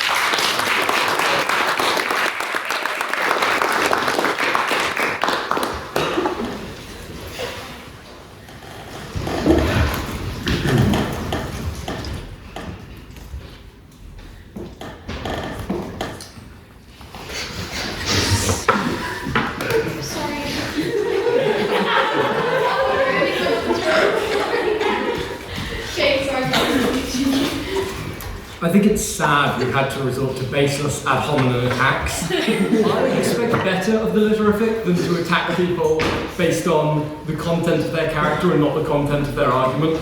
No. Every society clings to a myth by which it lives.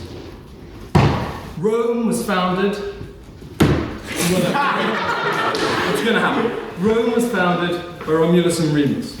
The kings of the medieval Europe ruled by divine right, and the market is a natural phenomenon. Polanyi, in this book, says that markets require constraints to prevent social harms, something this side has happily agreed with.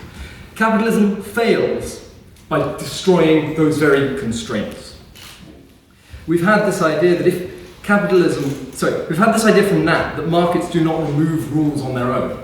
This is exactly what they do. This is exactly what they have always done. The market is a lie. It's built on false assumptions of endless growth and perfect rationality. And we've seen historically that they have to be embedded in social, political, and legal structures. These structures have to hold the market to account to prevent abuse and prevent exploitation. But that's not the natural state of capitalism. The natural state of capitalism isn't one with these constraints. And indeed, capitalism constantly strives to remove these constraints from itself. The incentives are all wrong. To echo James, man does not care only for money. Man has built a system in which he can only care for money. Look at market constraints in the past. When we didn't have market constraints, we had the Dutch East India Company, still the richest company in history. We had the nationalistic turmoil of the 1930s, which shows that capitalism can collapse, and it shows that capitalism can lead to democracy. This idea that, do we say democracy fails when polarization happens? Well, do we say that democracy fails when polarization leads to authoritarianism? I would say so. And so there is the question. What happens when the market fails? What happens when capitalism follows its natural progression and threatens to veer into something which is no longer capitalism at all? I have yet another book for you. This is Techno-Feudalism by a former Greek finance minister. We have to ask, how does capitalism work? Because no one's really discussed this yet. Nothing. Labour and capital are used to create wealth. This wealth is the form of profit. And this is a fundamentally productive system that is producing something. However, post-gold standard, post-2008 especially, investment has not been put into productive capacity. Where is the investment going? It's going into infrastructure, data, and market dominance. Now, you may not fully understand the issue here, because I unfortunately have to study economics. But this is growth without production. This is what they're following. This is what is in this book. On that point, go ahead. Mr. Massey, are you taking economic advice from the Greeks? We all know that was the globalists in the European Central Bank. Financial engineering. Growth without production. Lower borrowing costs have led to companies pursuing stock buybacks, derivatives, and acquisition for larger market consolidation. These don't increase production. These don't increase global wealth. What they do is they increase the wealth of the company. They increase the growth of the company without growing the larger economy. Rent extraction. Imagine, if you will, a river and a mountain. On the river, I build a bridge. On the bridge, I build a toll booth. I have added to the economy because now people can cross the river, and justly I'm collecting tolls from my construction of this bridge. But now the mountain. There is a narrow pass in the mountain. Previously, people could use this pass as they pleased. But now the bandits have come and they've set up a toll booth, and you have to pay to use a path that was previously free. This is rent. Profit is wealth from generating wealth. Rent extraction is wealth without generating wealth. So what does this look like in the modern economy?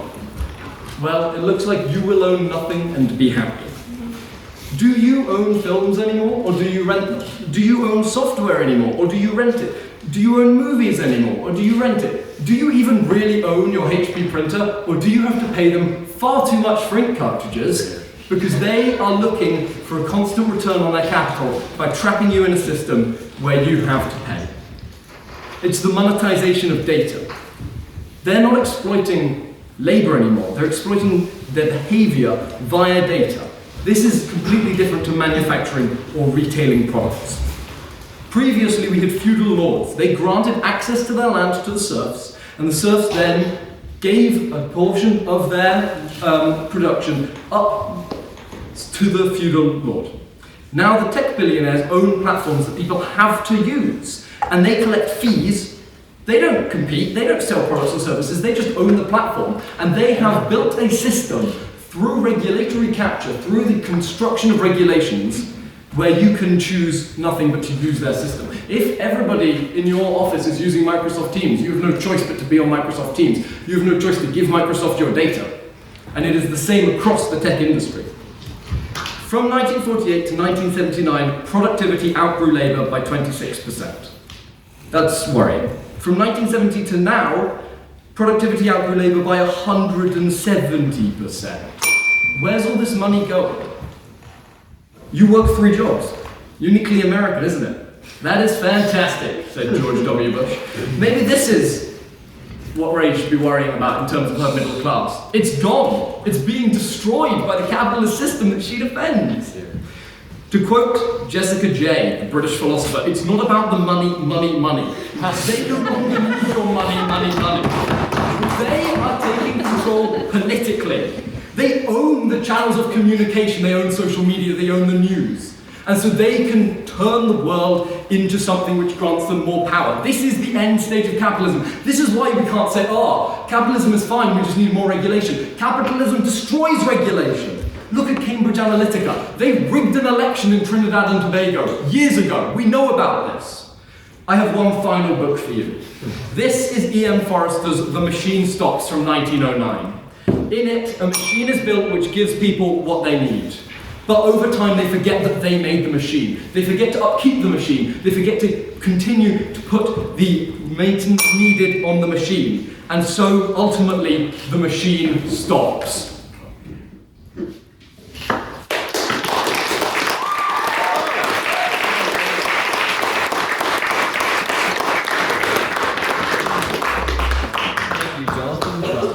Fine speech, and now to close the opposition and the debate as a whole, I would like to invite Elliot to the podium, please.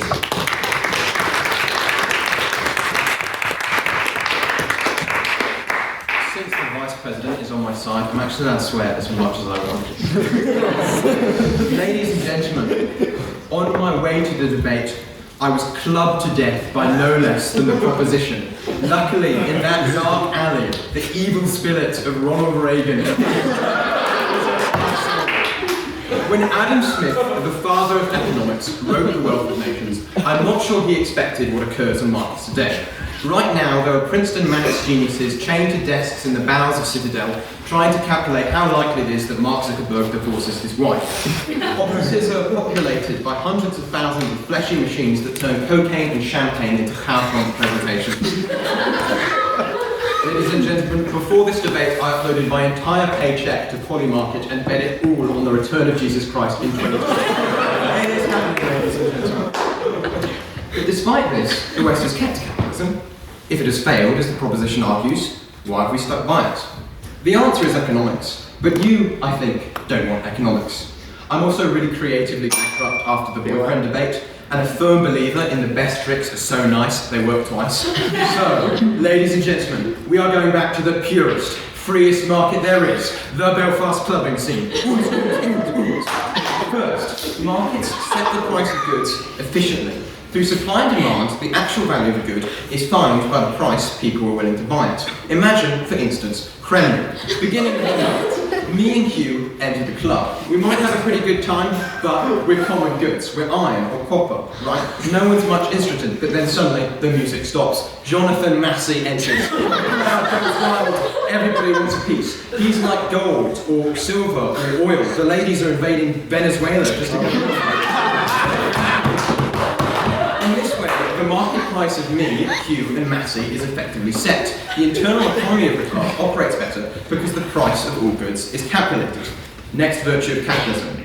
Capitalism encourages the free movement of people. George Barnum really loves this point. Firstly, we're seeing encourages porous borders. We're seeing anti-migrant rhetoric, but compare now to feudal Japan, which shut its borders completely for over 200 years, or the Iron Curtain in the Soviet Union. In capitalist countries, companies want to encourage migration so the very best employers can go and work, for instance, at Cooley Construction. In return, workers can move to where the opportunities are. I moved to Belfast because it was the Russell Group Uni I got into. When Lavery's closes tonight, will the serious drinkers just give up? No, we head to Spoons. And when Spoons inevitably devolves into a war zone, will we give up? We will never give up. We will never back down. We will go straight to Kremlin. And ladies and gentlemen, when Kremlin turns out to be about as much of a gay club as Ulster is a university, we will head to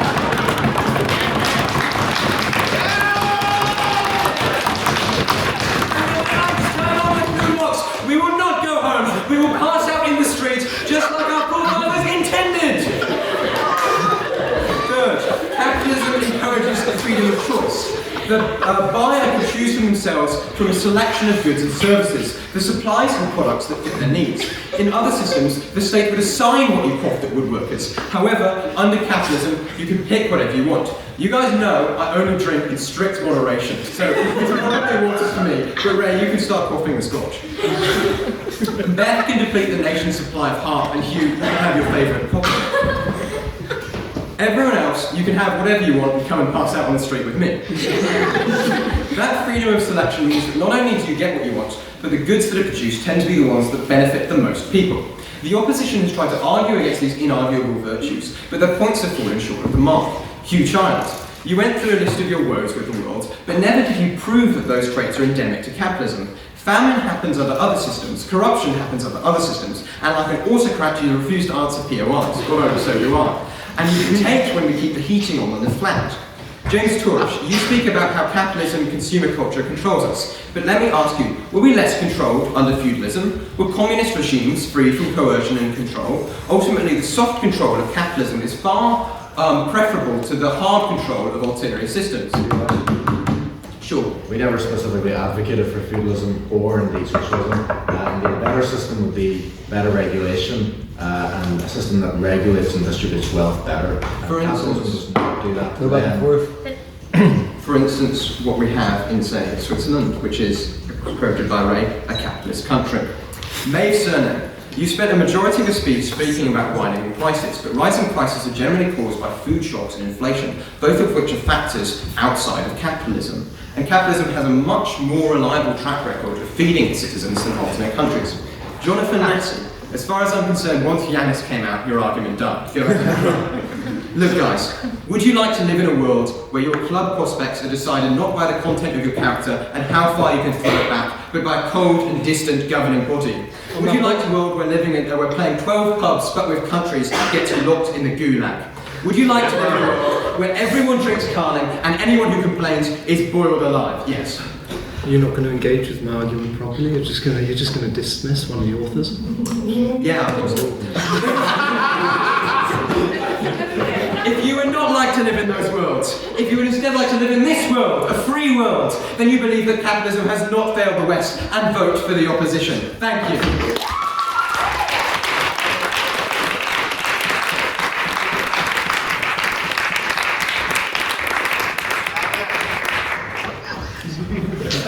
Elliot, for that very fine speech, and to all of our speakers. You heard me mention earlier about Manchester United DNA, but the Manchester United DNA produced Brooklyn Beckham, who is an Arsenal supporter as well, by the way. But what you saw tonight, folks, was the Literific DNA in action with this excellent debate, which I think that deserves a round of applause again.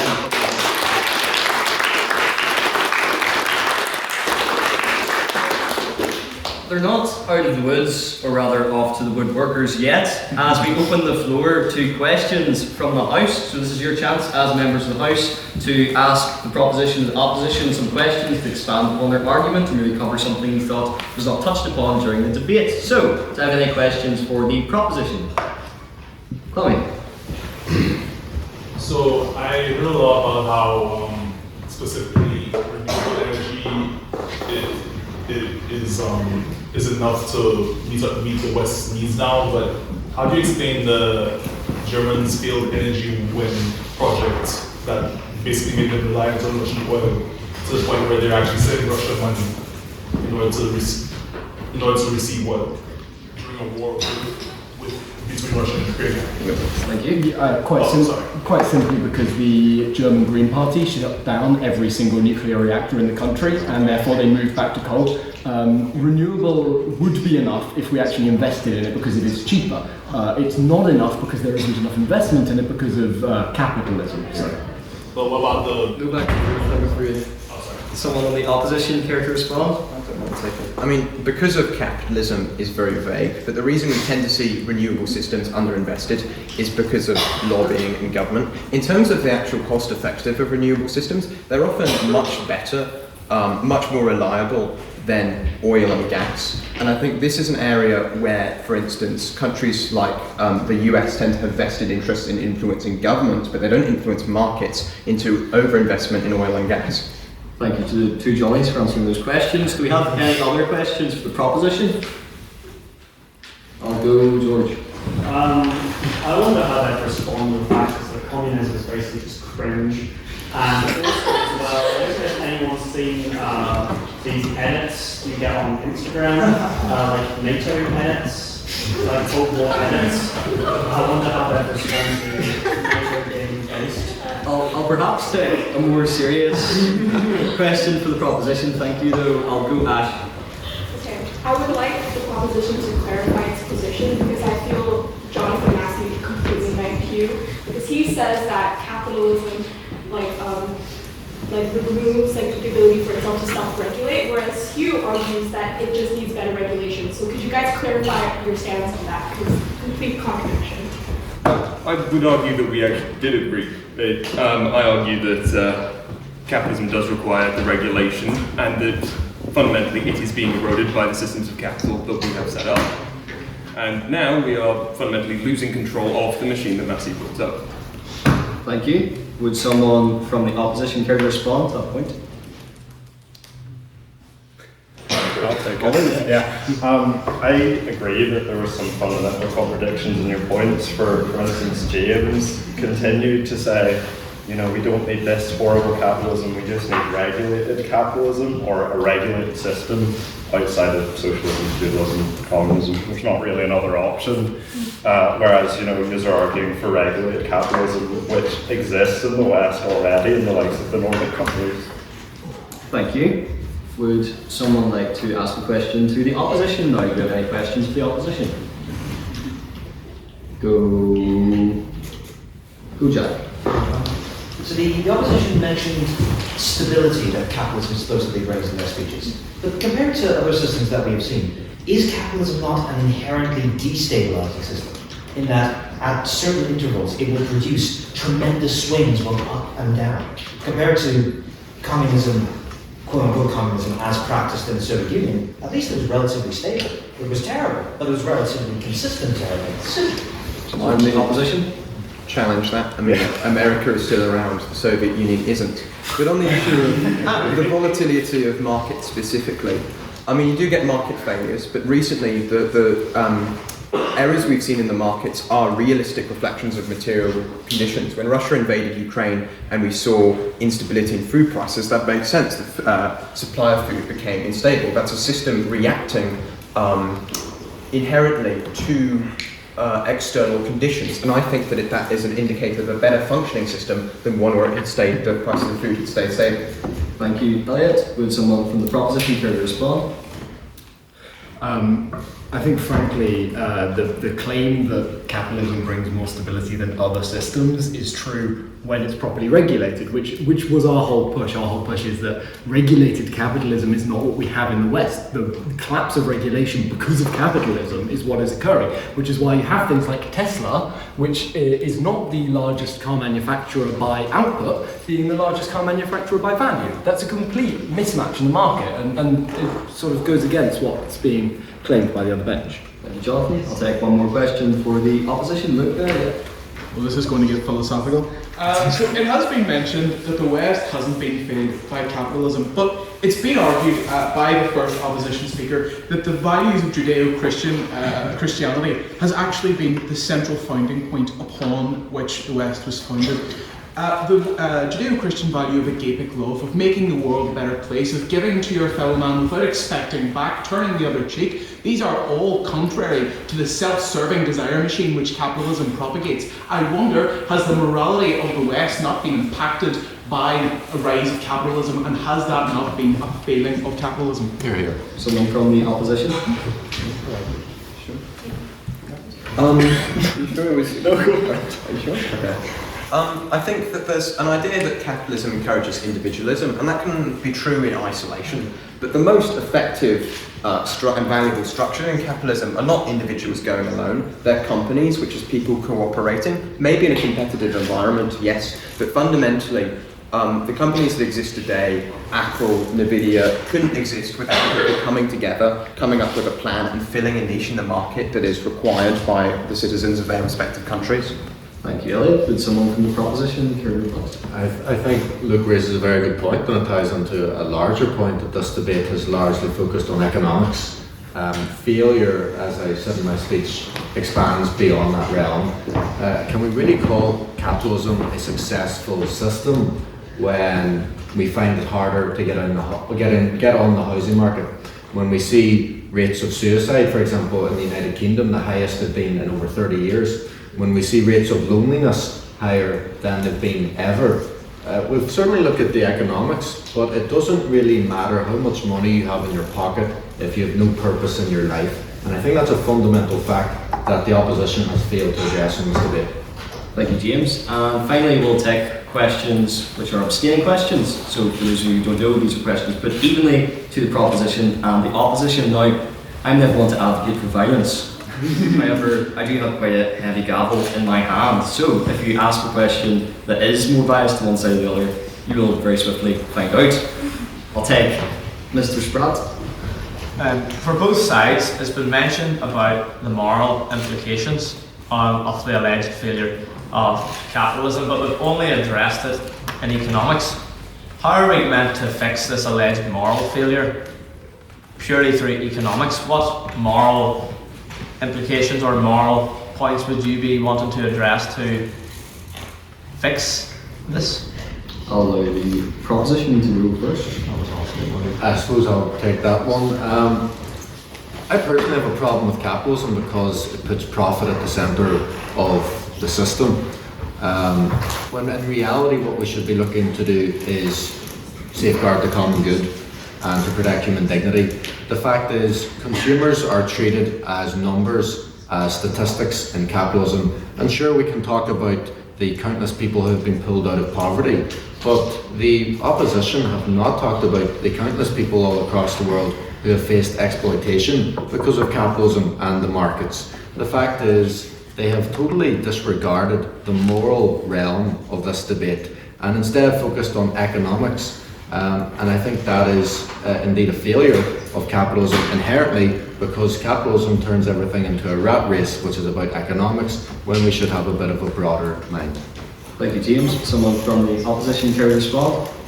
To answer Chairman Tourish, I very much did address the fact that there are people across the globe, and I think, as I stated in my speech previously, that to say that it has failed us is an understatement to how our version of capitalism has failed the rest of the world. You know, the moral implication there is that relatively to what we've done to the global south through capitalism and not allowing them to engage properly in markets is exactly what you're putting forward. Thank you, Ollie. I'll take one more abstaining question. Yes, Rosa. It seems both sides are arguing in favour of the same thing, regulated capitalism. But whether you support capitalism or not, the promise of capitalism is that, like, profits incentivize businesses to make better goods because consumers will choose to purchase better goods. And it is therefore fundamentally hostile towards regulation because it relies on the consumer regulating by choosing the better goods. I was wondering if you could comment on that. Thank you. I'll let the opposition respond first this time. So regulation depends a lot on the industry. In industries where we have natural monopolies, that prevents an efficient market from operating. For example, water. You can't choose the water supplier that goes to your house. In healthcare, you can't choose, if you get in a car accident, the healthcare provider that you use. So in that space, regulation is very important. But then when it comes to more free market areas, where there's more of an array in the kind of competition, I would talk about the proposition brought up the space of online and online activities. You've got Instagram, you've got TikTok, you've got YouTube, you've got Facebook, you've got Amazon. There's a whole array of service providers with things that you can engage in. And I think in that space, regulation is less necessary, although still necessary in some spheres to prevent the human harm. Thank you, Elliot. And someone from the proposition, here to respond. So to start off with your point of self-regulation, I think that is only really a luxury among certain areas. So for example, you brought up water companies. You don't really have a choice as far as that goes. Thames Water is the water company for a large part of the south, and that is a company which actively uses money which the government earmarks for helping them out in the jam, which is now dumping raw sewage into our waterways, and they've decided to use that money instead on executive bonuses to prevent their executives who are already in contract from leaving. You also brought up the Facebook, Instagram, which are the same company, TikTok, which is controlled by another company, all these social media companies that are largely controlled by conglomerates and not actually that free. And when it comes to individual choice as well, that's again incredibly limited. I mean, people who live in the Holy Lands, you have a choice of Spa, Tesco, another Spa, another Tesco, Centra, another Tesco. You don't really have that much choice. It's not really individual competition that is able to compete, because when that does arise, usually what we get is predatory pricing instead, which will intentionally sell at a loss to put out of business smaller businesses, or try to acquire them by just buying them outright. I think the main difference between our side and the opposite bench is that they've argued that corporations have the freedom, therefore we should continue to exist in this version of capitalism, whereas we argue that the individual has been limited by those choices and that we have no longer got the freedoms that we used to. And that is what we are trying to say. We want to bring back those individual choices, the individual freedoms that have been stripped away from us over the last few decades, especially. Thank you, Hugh. And that brings us to the vote on speakerability. So, this is not your own personal opinion, but this is who you thought spoke best. It is based on the presentation, rhetoric, argument, teamwork, and engagement that you have seen on display tonight. So, can I have all those who would wish to vote for the proposition for the vote on speakerability to raise their hands now, please?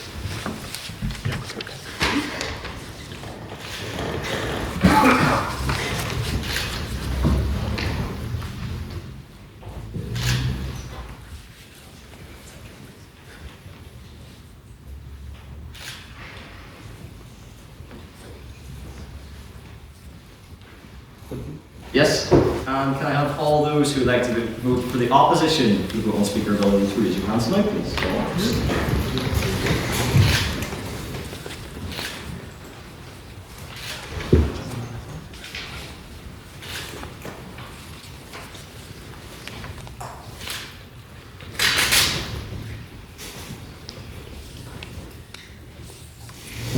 Yes.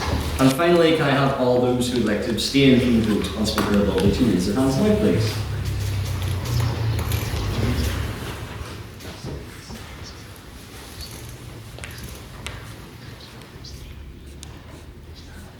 Well, yeah. Mr. Secretary, can I have the results from the vote on speakerability, please? Yes, with 33 votes for the proposition, 28 votes for the opposition, and 12 abstentions, the proposition carries and the motion passes.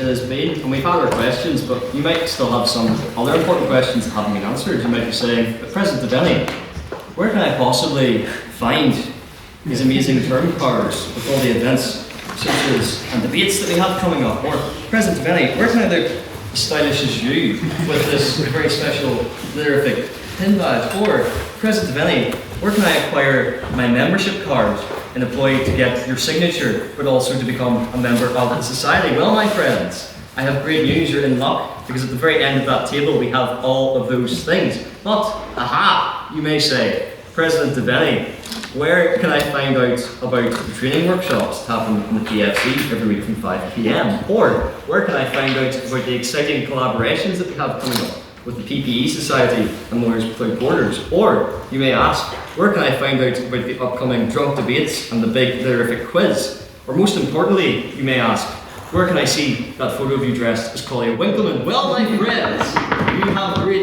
because you'll notice at the very back on that screen very soon there is a big massive QR code, and don't worry because its little brother is also on all of our term cards, and that's where you can find out about all of our socials and really become a part of the Litterific community. And if you're wondering how to become a member, I'll pass it on to council announcements to elaborate on the perks of membership, but also to our treasurer to tell you all how you can become a member of this wonderful society. Yes, so if you want to become a member, you can either give me £5 and your name and student number. Ideally not. You should go to the link in our bio. I'm not really influenced saying that. My TikTok shop, guys. Buy membership on the Fixer. It's great. You get £5 off the upcoming formal. You get other things as well.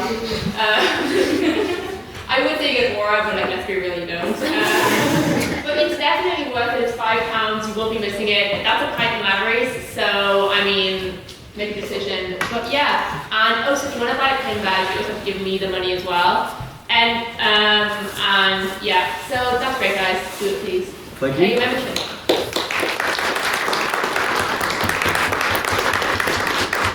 Any other council announcements? Yes, Malin Internal.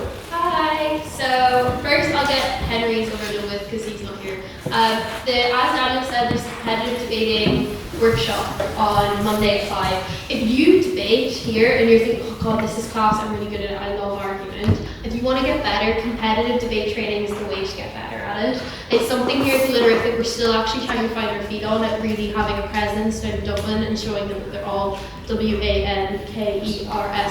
the hand of doing it for words, guys. But like they have, like we should have a presence down there, and everyone here has the ability to do it. We need to practice it 'cause it's like a skill. So come on Mondays at 5 o'clock. I promise it'll be fun. I show up sometimes. It's more Henry's thing, but like I get dragged along. But you guys should go. It should be really fun. And then on my end, everyone was amazing today. Thank you so much. No maidens with their own class. Thanks again, Elliot, for bringing up clubbing. I always enjoy that one. And then, so next week we have this House would reinstate Hugh, the Irish language signage. This will be a really interesting debate. It's also very topical on campus, so I really encourage if you have like a friend who's like really into Irish or really not into Irish, bring them to the debate. You know, it could be fun. It's really, really topical. Okay, so and also potentially, I've made this mistake before of announcing a club and then them ghosting me, so I'm gonna give as many caveats as possible. That the Common Gaelic Society and the SU Bar told me they wanted it to be a collab, and I take their word for it, guys. So currently left undelivered, but I take their word for it. So we could have some speakers for Common Gaelic, and also it's a big, I imagine everyone here has quite strong opinions on it. There's a lot of speakers that have signed up to speak, so there is high demand. If you sign up to speak, you do want to speak next week. That's just going to be really high demand. You should sign up for other debates. I'm also anticipating that there will be a certain threshold of maiden speakers quite soon. You want to have your name on that list. It means you're cool, it means you're sexy, it means you're fun. So please, if you haven't spoken already, you should be speaking. And thank you.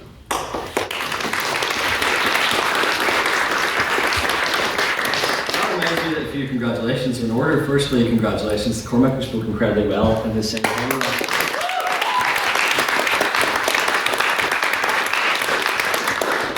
Secondly, we wish the best of luck to the Litterific Dream Team. We have the woman from Donegal who produces speeches like the symphonies of Daniel O'Donnell, and the man from Cork who most definitely kissed the Blarney Stone. Henry and Ella, we wish you the best of luck tomorrow. Any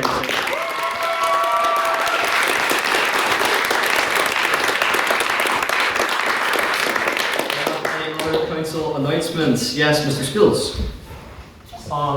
Our schools competition is on the 17th of February, the preliminary first 3 rounds, all on one day, and our schools final will be the following Tuesday, which I think in my head is the 3rd of March, and it will be hosted in the Stormont Senate Chamber. I'm delighted to say it's going to be one of the biggest we've had to date yet. We have 40 students across 11 schools across 5 counties, which is tremendous. We're going to need volunteers, and if you're interested in volunteering, please do contact myself and the other council members, and they'll put you into contact with me. We're going to need volunteers for shipping students between different rooms across campus, because it's going to be on such a large scale as well. Secondly, on my new appointment as the General of the Litterific, myself, Mr. Secretary, Mr. Events Officer, wonderful JP, Tiernan, our English friend, and Michael were in Paris recently, and France is ripe for the taking. So there's going to be a big invasion shortly, so put that in your diary as well.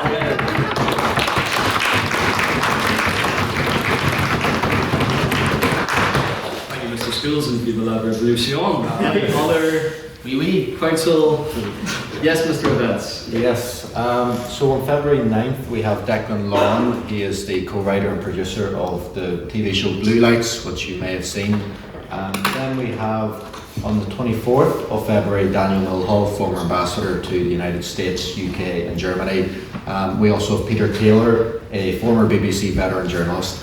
Also, which has just come up in the past week or so, Durham Union are hosting a debate on March 17th, I want to say, titled "This House Regrets the Creation of the Northern Irish State." Obviously, being a society from that part of the world, I spoke to Daniel and we were thinking about sending a few of our members over, possibly just to spectate, if they need a speaker, even to speak. So if you're interested in that, flights are pretty cheap. I have checked them, and we are thinking of a few council members, probably at least, but we would invite anyone here, any member of the House, if they want to come to this debate, to please do come along.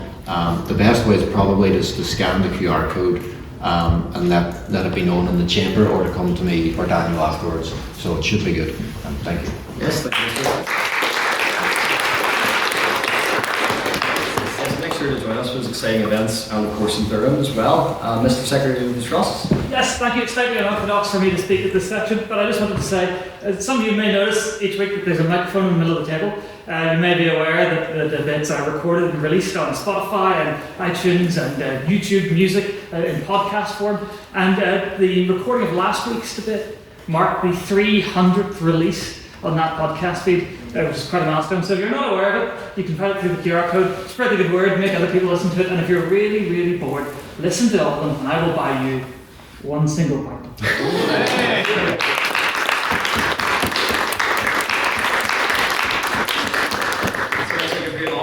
After that, I expect us to be number one with all of your Spotify Wrapped for 2026. And finally, I'll have Madam Vice President. Yes, so I do not have feedback for speakers tonight, but I have something more exciting. We are starting the Women's Subcommittee, the Muriel Campbell Subcommittee for Women. This is a place where it's, It's a safe space for women in society to come, and we're going to put on debates that are where all the speakers are women. It's feminist motions, whatever, we're still deciding motions. But our first debate is going to be the 10th of February, so it's a Tuesday. We're going to have it in the evening. If you're interested at all in speaking, women in society, please come up to me or Ella or Beth. Just show up, even if, anyways, every woman is a member of the subcommittee already. That's what I'm going to say.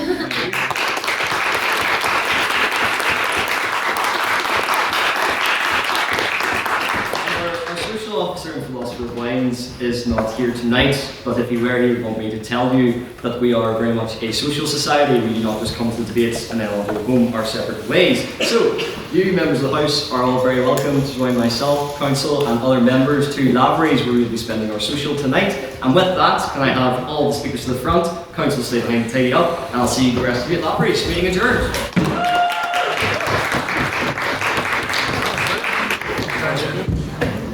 Hey, Elliot.